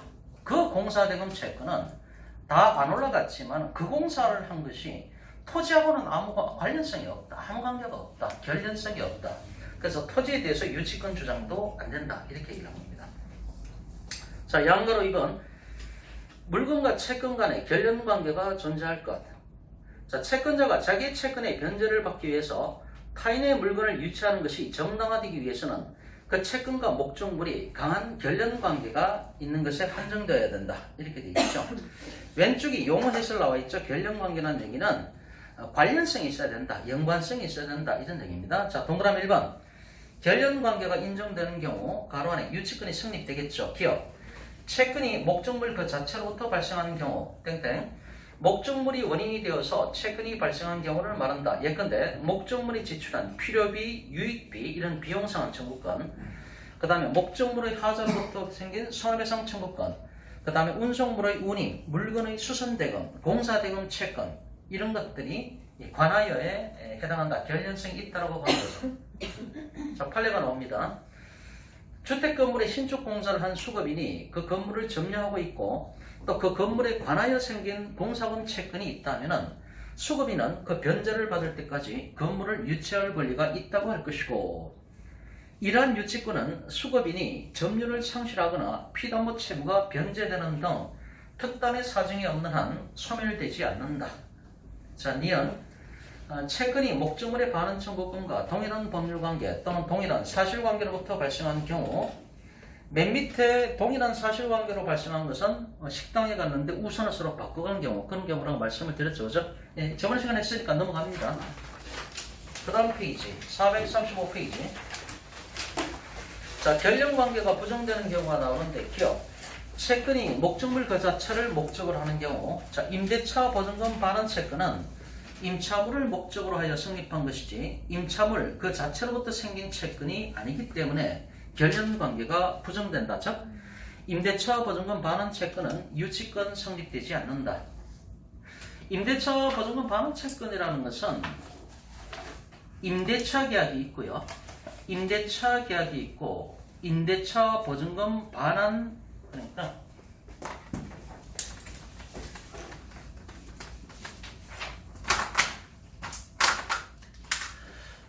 저희가 이제 만약에 임대차를 한다. 임대차. 그 임대차 계약이 있죠. 저희가 예전에 종로박물관에서 할 때 저희가 계약금을 못 했잖아요. 그죠? 제가 시간이 없어서 이제 그때 뭐 복사만 했지 계약금 설명을 못 드렸는데 이 임대차 계약이라는 거 하고 또 계약금 계약이죠. 이 계약금 계약은 전혀 별개의 계약이죠. 그죠? 전혀 별개의 계약. 저희 중개사분들이 착오하시면 안 되는 게 계약서를 보면 계약서에 이렇게 나와 있죠. 매니에 보면은 계약금, 중도금, 잔금 이렇게 돼 있잖아요. 그러니까 이 계약금이 이 계약의 일부라고 자꾸 생각을 하시는데 이 계약금 계약은 본 계약하고는 아무 관계가 없는 거예요. 잠깐 설명을 드리면요. 왜 그런 걸 하셔야 되기 때문에 이 같은 맥락이기 때문에 저희가 보통 계약금을 넣고 그 다음 거래할 때 중도금을 넣고 잔금을 넣습니다. 매매라고 했을 때 만약에 매매 대금이 10억이다. 10억. 그럼 계약금 넣고 중도금 넣고 잔금 넣습니다. 그럼 보통 이렇게 하겠죠. 날짜 순위가 이건 뭐 1월 1일이고 이건 2월 1일이고 이게 3월 1일이라고 했을 때 계약금 보통 1억 넣잖아요. 10%. 보통 10%니까. 근데 계약금은 이제 몇 프로라고 법에 정해진 게 없습니다. 뭐 1% 넣어도 되고 2% 넣어도 되고 보통 관행상 10% 넣잖아요. 그럼 1억이고 중도금을 5억 넣는다고 할까요? 5억이고 그럼 잔금은 4억 넣지 않습니까? 보통 계약서를 이렇게 쓰잖아요. 근데 계약서는 원래 이렇게 쓰는 게 아니고요. 계약금 계약은 이 본 계약, 이 매매 계약이 10억이잖아요. 이거하고 계약금 계약은 아무 상관이 없는 거라고요. 그러니까 중도금하고 잔금하고 이게 합쳐서 10억이 나와야 돼요. 이게 합쳐서. 그러면은 5억이면은 중도금 5억이면은 잔금도 5억이잖아요. 이렇게 돼야 된다고요. 그럼 이 계약금은 뭐냐? 이거 10억이면 11억 되는 거 아닙니까? 그러면 계약금 계약은 왜 그럼 계약금을 설정을 했는가 하면은 이게 팍타 준트 제르반다라고 해가지고요. 이렇게 팍타 준트 제르반다라고 해가지고 중세시대에 계약은 지켜져야 된다. 이는 법원이 있습니다. 법원이 계약은 반드시 지켜야 된다. 못 깨는 거예요. 계약은.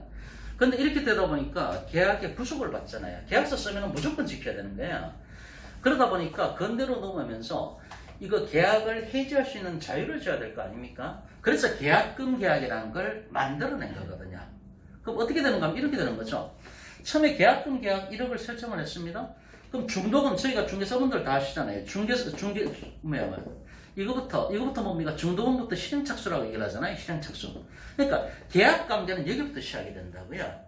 계약금 계약은 이 본 계약, 임대차 계약이나 매매 계약의 한 부분이 아니고 아무 관계가 없는 거예요. 그러면 계약금 계약을 이렇게 했을 때 이 중도금 실행착수 이럴 때까지 계약을 깰 수 있는 자유를 주기 위해서 계약금 계약이라는 걸 만들어낸 거거든요. 그럼 어떻게 되냐? 그럼 계약금 계약을 설정을 했는데 1억을 계약금적으로 1억을 줬다. 근데 여기서 이제 중도금 들어가서 실행착수가 되잖아요. 실행착수 들어가면은 이 계약금 1억은 돌려줘야 되는 거예요. 나하고 아무 관계가 없는 거예요. 이 본계약하고는 아무 관계가 없다고요. 그럼 어떻게 됩니까? 여기서 5억이고 여기서 5억 해서 10억을 맞춰야 된다고요. 그러니까 계약금 계약은 본계약하고는 아무 관계가 없잖아요. 그러니까 이 귀찮아 놓으니까 사람들이 어떻게 한다는가 하면은 여기 1억이고 5억이고 1억을 나중에 돌려줘야 되는 거거든요. 그러니까 이 계약금을 갖다가 잔금의 일부로 넣어버려요. 잔금의 일부로 넣고 2만원 받았으니까 이걸 4억으로 바꾸고 관행상 이렇게 많이 진행을 하잖아요. 원래 이게 아니라고요. 그 제가 말씀드리고 싶은 건 얘기하면 끝도 없고요. 이 계약금 계약은 이 본계약에 해당하는 매매 계약이나 임대차 계약과는 전혀 별개의 계약이다 이런 얘기입니다. 그러면은 지금 보증금 계약이 나왔잖아요. 마찬가지입니다. 지금 이해를 시켜드리려고 이 얘기하는 거고 지금 프린트물에 보면은 어디를 아까 읽었습니까? 첫 번째 기억을 봤잖아요. 기억. 임대차 보증금, 기억, 채권이 목적물 그 자체를 목적으로 하는 경우가 나와 있는데 임대차 보증금 채권이 나와 있지 않습니까? 임대차 보증금 채권은 임차물을 목적으로 하여 성립한 것이지 임차물 그 자체로부터 생긴 채권이 아니므로 결련 관계가 부정된다. 임대차 계약이 있고요. 저희가 임대차 거래를 하잖아요. 그 임대차 계약이 있고 그 다음에 임대차 보증금에 대해서 또 계약을 쓰는 거거든요. 이 임대차 계약이라는 거하고 임대차 보증금 계약은 전혀 별개라고요. 아까 계약금 계약도 본계약과는 관계가 없는 거라고 말씀을 드렸잖아요. 그러니까 임대차 계약하고 임대차 보증금 계약은 전혀 별개라고요. 이게 원칙입니다. 근데 같이 막 뭉뚱그려서 공부하시니까 전혀 별개니까 결연성이 없다고요. 결론적으로 제가 말씀드린 아무 관계가 없다고요. 지금 그 얘기하는 거예요. 틀려서 다시 읽어보면은 임대차 보증금 채권은 임차물을 목적으로 하여 성립한 것이지 임차물 그 자체로부터 생긴 채권이 아니므로 결연 관계가 부정된다. 따라서 임대차 보증금 반환 채권을 이유로 나중에 유치권 주장을 못한다. 그 목적물에 관하여 생긴 채권이 아니기 때문에 그렇습니다. 임대차 계약 관계로부터 기인한 채권이 맞긴 말입니다. 주계약, 종된 계약 또 그 얘기가 나와야 된다. 복잡해지니까 넘어가고요. 하여튼 그런 얘기입니다. 자, 니은 채권이 목적물의 독립 부분에 관해서 발생한 경우에 부속물 매수 청구권 또는 지상물 매수 청구권에 대해서는 유치권이 인정되지 않는다. 부속물 같은 경우 분리해갖고 갖고 가면 되는 거거든요. 그래서 목적물에 관하여 생긴 채권이 아니라는 얘기죠. 자, 그럼 일단 판례가 나오기 시작을 하는데 제가 오늘 프린트물을 하나 나눠 드리겠습니다.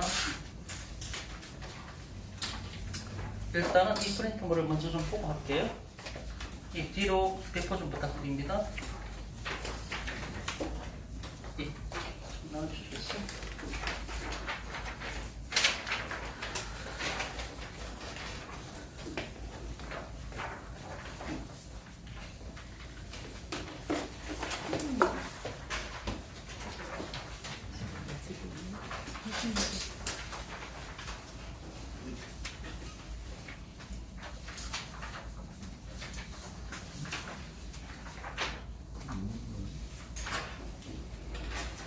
프린터본에 보면은 117번에서 이제 건물 명도라고 되어 있죠. 다 받으셨습니까? 네. 잠깐 관련된 거라서 한번 보겠습니다. 117번 건물 명도 이렇게 되어 있고요. 자, 판시사항을 보면은 임차인의 임차 보증금 반환 청구권이나 손해배상 청구권이 민법 320조 소정의 그 건물에 관하여 생긴 채권이라고 할 수 있는지 여부에 대해서 X. 결연성이 없으니까 임대차 보증금 반환 채권을 갖고 유치권 주장을 못한다 이런 얘기입니다. 저희는 부동산을 전문적으로 하고 있기 때문에 임대차 계약이 종료가 되면은 근데 임차인 입장에서 임대차 보증금을 못 돌리는 상황이다. 그럼 임차인이 그렇게 얘기를 할 수가 있어요. 나 임대차 보증금 반환 채권을 갖고 나 유치권 주장하고 싶다. 이렇게 공인중개사한테 문의할 수가 있잖아요. 그럼 답변을 해주셔야 돼요.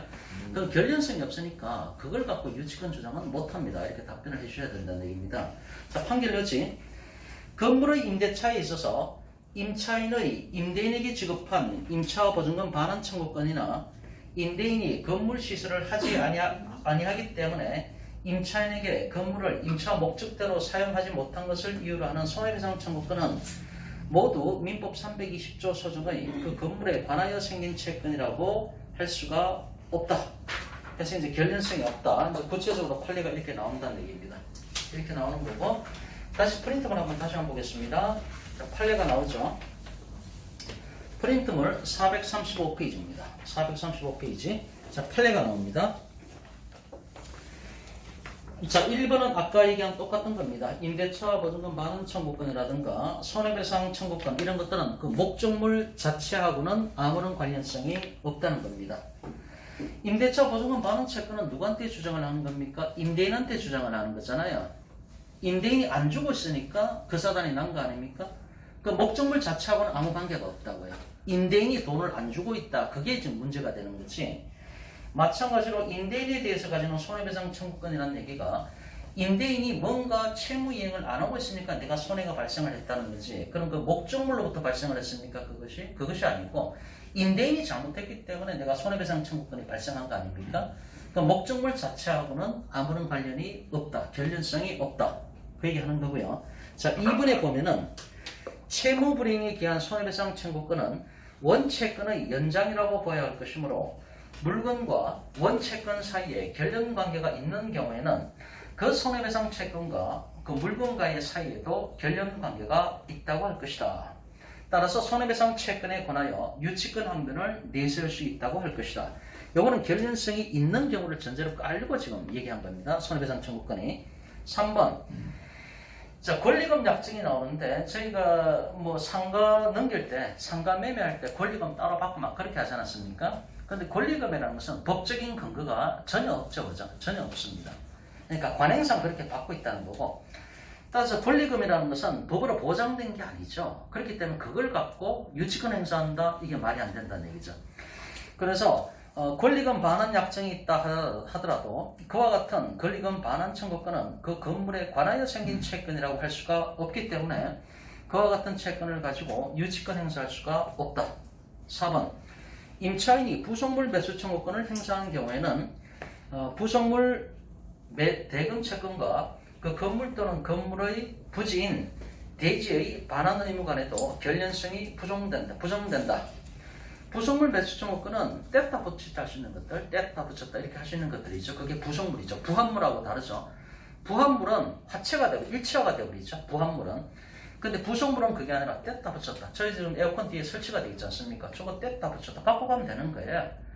그렇기 때문에 그 목적물 자체하고는 아무런 결련성이 없는 겁니다. 따라서 부속물 매수 청구권하고 건물 또는 그 대지에 대해서도 결련성은 없기 때문에 유치권 주장은 못한다. 그 얘기하는 겁니다. 지금 이 사람들이 주장하는 걸 보면은 처음에는 막 건물에 대해서 주장을 해요. 근데 그게 안 받아들여지죠? 그럼 이건 대지하고 결련성이 있다고 또 주장을 하는 거예요. 판례는 그것도 아니다. 이렇게 얘기하는 거지. 5번에 계약명의 신탁이 나오죠. 계약명의 신탁의 신탁자가 가지는 매매대금 상당의 부당이득 반환 청구권은 마지막 줄에 역시 결련관계를 인정할 수가 없다. 이렇게 나와 있죠. 이 계약명의 신탁이라는 게 뭔가 하면요. 이자간 명의 신탁이 있고 3자간 명의 신탁이 있는데 3자간 명의 신탁에는 두 가지 정도가 있습니다. 등기 명의 신탁이 있고 계약 명의 신탁이 있습니다. 시간관계상 계약 명의 신탁만 보면은 A가 매도인입니다. 물건 파는 사람이죠. A가 매도인이고 B가 그래서 이제 여기 예를 들어서 이제 B가 유명한 정치인입니다. 유명한 정치인. 근데 자기 이름으로 직접 사면은 재산이 뾰록이 나잖아요. 그리고 요즘 뭐 하도 말이 많잖아요. 뭐 재산 너무 많이 갖고 있는 거 아니냐, 뭐 부정축제한 거 아니냐 이런 얘기가 나오니까 이 정치인이 제3자 자기하고 친한 사람 C를 갖다가 내주는 겁니다. 그래서 뒷돈을 내주는 겁니다. 뒷돈. 그러니까 네가 좀 대신 네 명의로 해놔. 이게 이제 계약명의 신탁이 되는 거죠. 그러면 A가 매도인이고 법적으로는 C가 매수인이 되는 겁니다. 이렇게. 그럼 매매 계약도 A하고 C 사이에 매매 계약이 이루어졌겠죠. 부동산에 대해서. 그 다음에 C가 대금도 C가 A한테 매매 대금을 주는 겁니다. 이렇게. 그럼 등기는 누가 앞으로 넘어갑니까? C 앞으로 등기가 넘어오는 거죠. C가 매수인이니까 C가. 얘는 뒷돈된 사람이고 뒤에 숨어져 있는 사람이죠. 그럼 왜 이렇게 나중에 문제가 뭡니까? 나중에 때가 되면 야 너 저번에 내가 맡긴 거 있지 않냐? 그거 내 앞으로 넘겨. 잠시 맡겨둔 거죠. 이게 명의신탁인 거죠. 명의신탁. 명의만 맡겨놨다. 이름만 맡겨놨다. 명의신탁인 거죠. 나중에 돌려달라고 할 수 있는 뭐 이제 그 지네들끼리 약속이 있는 거죠. 이렇게 되는 관계입니다. A는 B가 누군지도 모릅니다. A는 B가 누군지도 모르는 이런 상태에서 C가 매수인 줄 알고 매매계약을 체결하고 매매대금 받고 등기를 넘겨줬습니다. 그럼 C가 이제 자기 앞으로 모든 게 등기가 넘어 있잖아요. 이 상태에서 C가 이제 나중에 오리발 내미는 사건을 많이 봤잖아요. B가 나중에 야, 너 저번에 내 돈 주고 너 산 거 아니냐? 네 앞으로 돼 있을 뿐이죠. 야, 돌려도 그러면 C가 뭐라 그럽니까? 누구세요? 그렇게 나왔죠, 그죠? 이런 것 때문에 맨날 뉴스에 나오는 게 누구신데 그러세요? 처음 보는 분이네 이렇게 나오죠. 이러니까 이제 뉴스에 나오는 게 맨날 이런 거 아닙니까? 이 상태에서 C가 F라는 사람한테 또 전매를 했다. 팔아먹었죠, 그죠? 이때 C는 횡령죄가 되냐 안 되냐 이제 이게 또 사회적으로 문제가 많이 됐잖아요, 그죠? 이게 예전에는 횡령죄가 됐습니다. 제 기억으로는 횡령죄가 됐는데 3년 전인가 판례가 다 무죄 판결 났던 것 같은데 자, 제 기억이 정확치는 않습니다. 하여튼 이런 문제가 제기가 되는데 자, 이 판례를 보면은 다시 보면요. 5번입니다. 5번. 자, 이게 이제 계약명의 신탁이죠. 계약명의 신탁의 신탁자가 가지는 매매대금 상당의 부당이득 반환 청구권은 뭔 말입니까? 나중에 뒷돈 줬잖아요. 이제 10억을 줬다. 10억 주고 10억짜리 아파트 네 앞으로 하나 사나 이렇게 된 거 아닙니까? 10억을 줬으니까 매매대금 쪽으로 10억을 지한테 준 거 아닙니까? 근데 나중에 소유권이 지 앞으로 있는데 소유권을 안 넘겨주잖아요. 누구세요? 지금 이렇게 나오니까. 그럼 B는 열받으니까 내가 저번에 매매대금 하라고 내가 10억 줬잖냐. 그 돈을 돌려달라고 부당이득 반환 청구를 한 거예요. 10억에 대해서. 그 얘기입니다. 그래서 계약명의 신탁의 신탁자가 누굽니까? 이 정치인이 신탁자가 되는 거죠. 명의 신탁이 있어서 신탁자가 되는 거고 C는 수탁자가 되는 거죠. 이렇게 된 거죠. 계약명의 신탁의 신탁자가 가지는 매매대금 상당의 돈이라도 돌려도 이렇게 되는 거죠. 매매대금 상당의 부당이득 반환 청구권은 부동산 자체로부터 발생한 채권이 아닐 뿐만 아니라 돈을 옛날에 빌려줬는데 그 다음에 부동산이 들어왔잖아요. 그럼 부동산에 관하여 생긴 채권이 아닌 거죠. 그 전에 이미 돈을 줬으니까 부동산에 관해서 새로 생긴 게 아니잖아요. 관하여 생긴 채권이 아니다 이 얘기입니다. 소유권 등에 기한 부동산의 반환 청구권과 동일한 법률관계나 사실관계로부터 발생한 채권이라고 보기도 어려우므로 결국 민법 320조에서 정한 유치권 성립 요건으로서의 목적물과 채권 사이의 결연관계를 인정할 수가 없다. 이렇게 판례가 나온 겁니다. 자, 6번. 이게 이제 자재대금이죠. 그죠? 건축 자재대금. 두 개를 구분하셔야 되는데요. 이게 유치권 공부할 때 오늘 첫 시간에 말씀드렸듯이 별게 아니고요. 유치권에 관한 기본 이론을 공부하시고 난 다음에 전부 다 판례 공부예요. 전부 다 판례잖아요. 판례 공부를 하면서 접목을 시키는 겁니다. 예를 들어서 A가 건축주고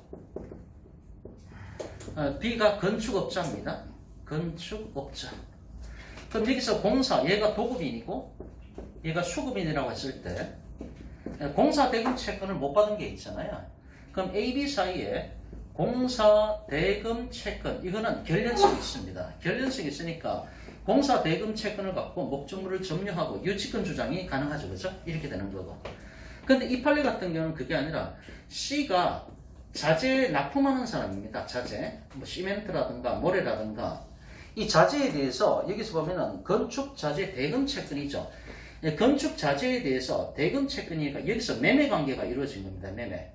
건축 자재, 뭐 덤프트럭 한 대, 모래 한 대 얼마, 뭐 이런 식으로 이 건축 자재에 대해서 매매 계약을 체결했다는 얘기죠. 매매 계약. 자, 이 부분과 관련해서 다시 보면은 자, 6번. 갑이 건물 신축 공사 수급인인 을 주식회사와 체결한 약정에 따라 공사 현장에 시멘트와 모래 등의 건축 자재를 공급한 사안에서 갑의 건축 자재 대금 채권은 매매 계약에 따른 매매 대금 채권에 불과할 뿐. 그러니까 여기서 C가 B한테 주장하고 있는 그 매매 대금은 매매 계약에서 도출된 거잖아요.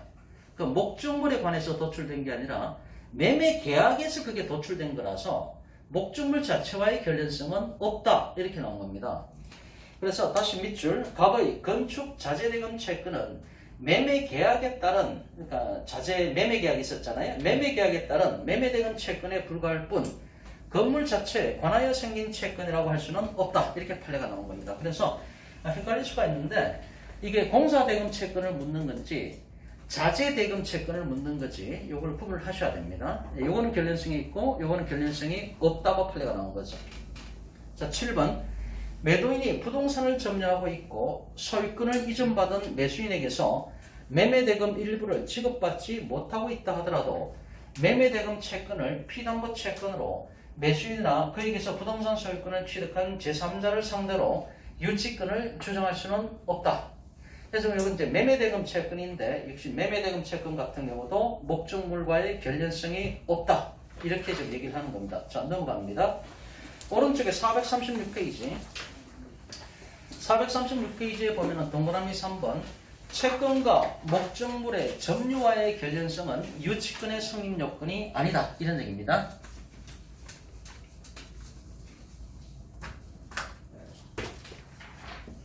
좀 더우시죠, 그죠? 저도 더운데, 지금. 네. 채권하고, 목적물하고, 이 채권하고 목적물과의 사이에는 결연성이 있어야 되죠. 그죠? 당연한 얘기입니다. 채권하고 그 목적물 자체하고는 결연성이 있어야 됩니다. 근데 이 채권하고 목적물의 점유하고는 결연성을 요하지 않는다. 이런 얘기입니다. 그래서 채권하고 목적물 자체하고는 당연히 관하여 생긴 채권이어야 되기 때문에 결연성이 있어야 되는 거죠. 근데 목적물 자체가 아니라 목적물의 점유와는 결연성은 없어도 되는 겁니다. 요하지 않습니다. 내가 동물병원을 운영하고 있는데 뭐 개를 한 마리 갖고 와서 내가 치료를 해줬다. 근데 치료비를 줘야 되는데 얘네가 내일 갖다 주겠다고 일단 동물을 찾아갔단 말이죠. 개를. 근데 일주일이 지나도 수리비를 안 갖고 와요. 치료비를 안 갖고 와요. 근데 어느 날 보니까 내 동물병원 앞에 얘가 얼쩡얼쩡 거린단 말이죠. 그래서 개를 제가 딱 잡았다는 얘기죠. 목적물을 점유했잖아요. 그래도 유치권 주장이 가능하다 이런 얘기입니다. 그런 얘기를 하는 겁니다. 다시 한번 읽어보면요. 자, 결론관계는 채권과 목적물 사이에 있으면 족하고, 그러니까 채권과 목적물 사이에서는 결론관계가 있어야 되죠. 당연히. 채권과 목적물의 점유와의 결론관계는 요하지 않는다. 따라서 목적물의 점유 중에 채권이 발생할 것을 요하지 않으며 목적물을 점유하기 전에 그 목적물에 관련되는 채권이 발생을 했고, 자 이제 동물을 고쳤으니까 치료비 채권이 발생을 했죠. 그 후 어떤 사정으로 그 목적물의 점유를 취득한 경우에 일주일 뒤에 제가 대회를 딱 잡았단 말이에요. 앞에서 어쩌고는 걸. 그래도 유치권은 성립한다 이런 얘기입니다.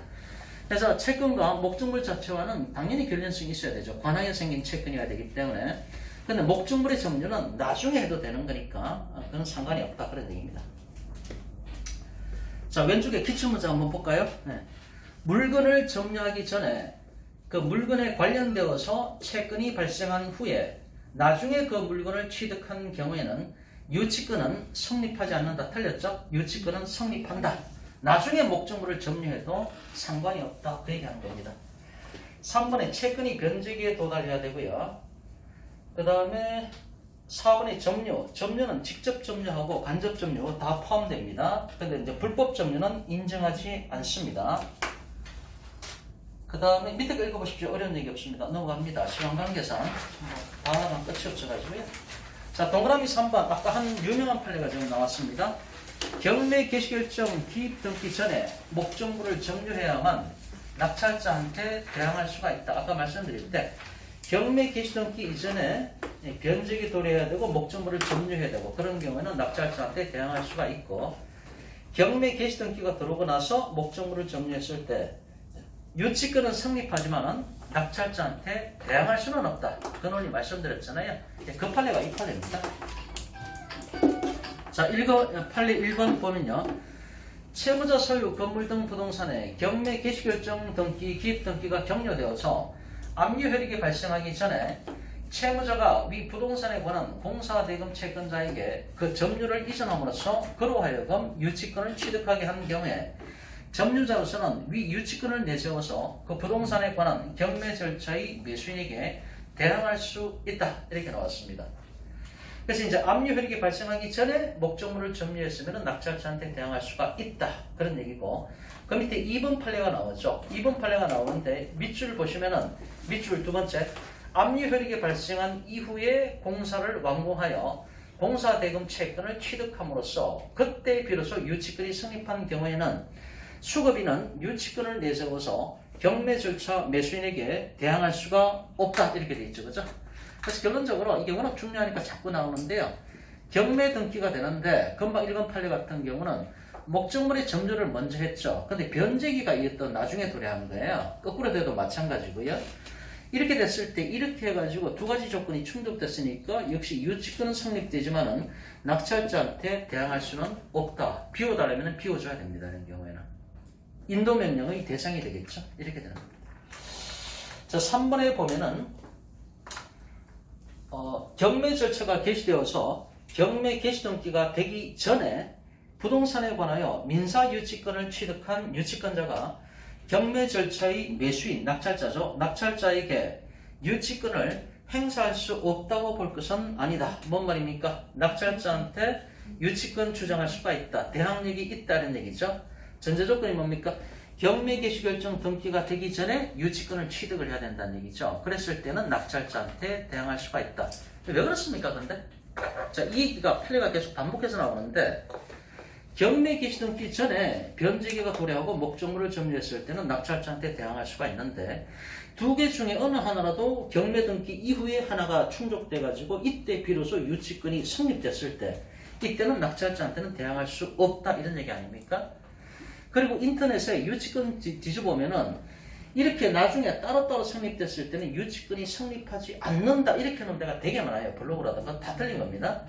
유치권은 판례도 그렇게 해놨잖아요. 유치권은 성립하는데 낙찰자한테 대항할 수 없다. 이렇게 하는 게 정확한 거죠. 왜 그렇습니까? 왜 낙찰자한테 대항할 수가 없는 겁니까? 낙찰자한테 대항할 수가 없는데 유치권은 성립한다는 거 아닙니까? 만약에 목적물의 점유를 먼저 하고 변제기가 나중에 도래했다 또는 거꾸로 된 경우에 만약에 유치권 성립되지 않는다고 하면 어떤 결과가 나옵니까? 판례는 유치권 성립은 하는데 낙찰자한테는 대항할 수 없다. 이 논리잖아요. 근데 만약에 유치권이 성립하지 않는다. 이렇게 하면 어떻게 됩니까? 이런 경우가 발생하죠. 이 경매가 진행되다가 경매가 취하될 수도 있지 않습니까? 직권 취소될 수도 있는 거고. 그럼 경매가 없는 게 경매가. 근데 나중에 또 경매가 또 들어올 수 있는 거죠. 그죠? 두 번째 경매. 그럼 이랬을 때는 이 사람은 목적물을 점유하고 경매 개시등기 이전에 변제기가 돌아했으니까 유치권이 성립됐다. 이 논리가 돼야 되는데 이런 식으로 논리적으로 유치권이 성립 안 된다는 얘기잖아요. 이게 말이 안 된다는 얘기거든요. 그러니까 일단 유치권 성립한다라고 해야 되는 거예요. 나중에 어떻게 될지 모르니까. 유치권은 성립하는데 대신에 여기서 경매 개시 결정 등기가 들어왔으니까 압류혈익이 발생을 했고 처분 검증가 발생을 했기 때문에 이렇게 나중에 들어온 경우에는 이때 경매 등기 들어간 경매 신청 채권자의 권리를 보호를 해야 되기 때문에 이렇게 나중에 성립된 유치권의 경우에는 낙찰자한테는 대항할 수가 없다라고 해야 된다는 얘기죠. 낙찰자한테 대항할 수 있다고 한다면 어떻게 됩니까? 경매가 진행이 안 되거나 낙찰가가 계속 떨어져요. 왜냐하면 유치권 부담을 떠나야 되잖아요. 대항할 수 있다고 한다면은 그러면은 입찰 안 들어가거나 이렇게 되면은 낙찰가가 자꾸 떨어지죠. 그럼 누가 개피를 보는 겁니까? 경매 신청 채권자가 피를 보는 거예요. 경매 신청 채권자는 경매 등기하면서 압류를 해놨는데 요만큼의 재산 가치는 내가 담보하고 있구나. 이렇게 안심하고 있는데 나중에 성립한 유치권이 낙찰자한테 대항할 수 있다고 한다면 누가 입찰 들어가겠습니까? 유찰되고 개값에 팔리는 거죠. 그럼 이 사람 같은 경우는 자기가 이 시점에는 이 재산의 담보 가치를 이 정도 파악을 하고 내가 경매 들어갔는데 나중에 보니까 10분의 1밖에 못 받아요. 그럼 누가 피를 봅니까? 경매 신청 채권자가 피를 보는 거죠. 그래서 경매 개시 등기가 들어갔을 때 압류혈익이 발생을 하고 압류혈익이 발생을 하면은 처분 검지화가 발생을 하고 처분 검지화라는 것은 매매라든가 뭐 임대차라든가 뭐 아무것도 하면 안 된다는 얘기죠. 일체의 처분 행위를 금한다. 등기부에는 그렇게 찍히잖아요. 그죠? 예. 그 취지가 여기에 깔려 있는 겁니다. 이해를 좀 하시면 될 것 같습니다. 그 다음에 이제 소멸쇼 얘기를 잠깐 제가 좀 할게요. 오늘 새로 나눠드린 그 법조문 프린트 두 번째 있지 않습니까?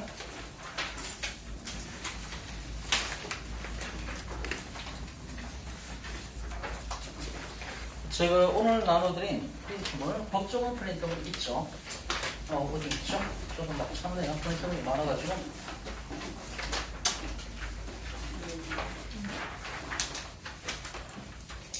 예, 유치권 조문자료 2라고 되어 있는 프린트물 있죠? 없는 분은 말씀하시고요. 유치권 조문자료 2. 여분이 없네요.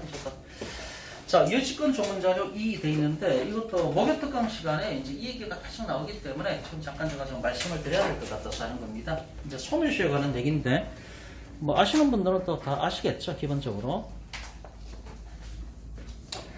자, 소멸시효가 나오는데 162조가 나오죠. 소멸시효, 제7장 소멸시효 162조.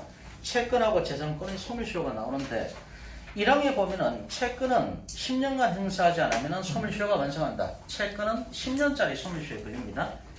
그 다음 2항에 보니까 채권 및 소유권 이외의 재산권, 그러니까 물건이죠. 물건. 소유권 빼고요. 채권하고 소유권 빼고 물건의 소멸시효는 20년입니다. 기본적으로 20년입니다. 20년.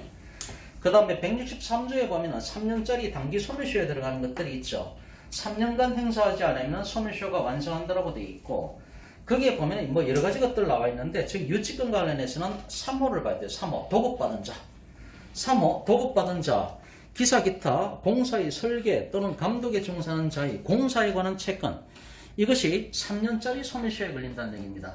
그래서 유치권 특강할 때, 목요일날 특강할 때 항상 나오는 게 이제 공사 도급이잖아요. 대표적인 게 유치권과 관련해서 공사 도급.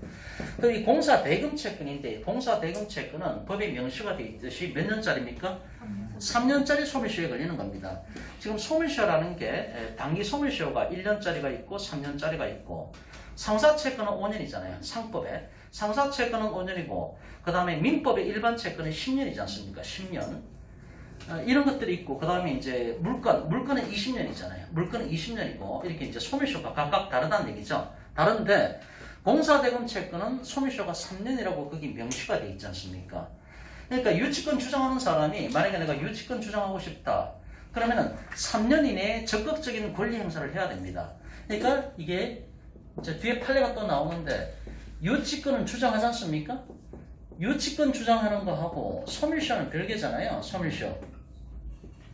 유치권, 내가 목적물을 정리해서 유치권 주장하고 있다라고 해서 소멸시효가 진행하지 않는 건가? 그게 아니잖아요. 판례 입장은 이거하고 이건 별개니까 네가 유치권 주장한다 하더라도 네가 적극적으로 권리 행사를 안 하고 있다라고 한다면 소멸시효는 계속 진행하기 때문에 3년이 지나면 넌 끝이야. 이게 판례 입장이잖아요. 왜 그렇습니까?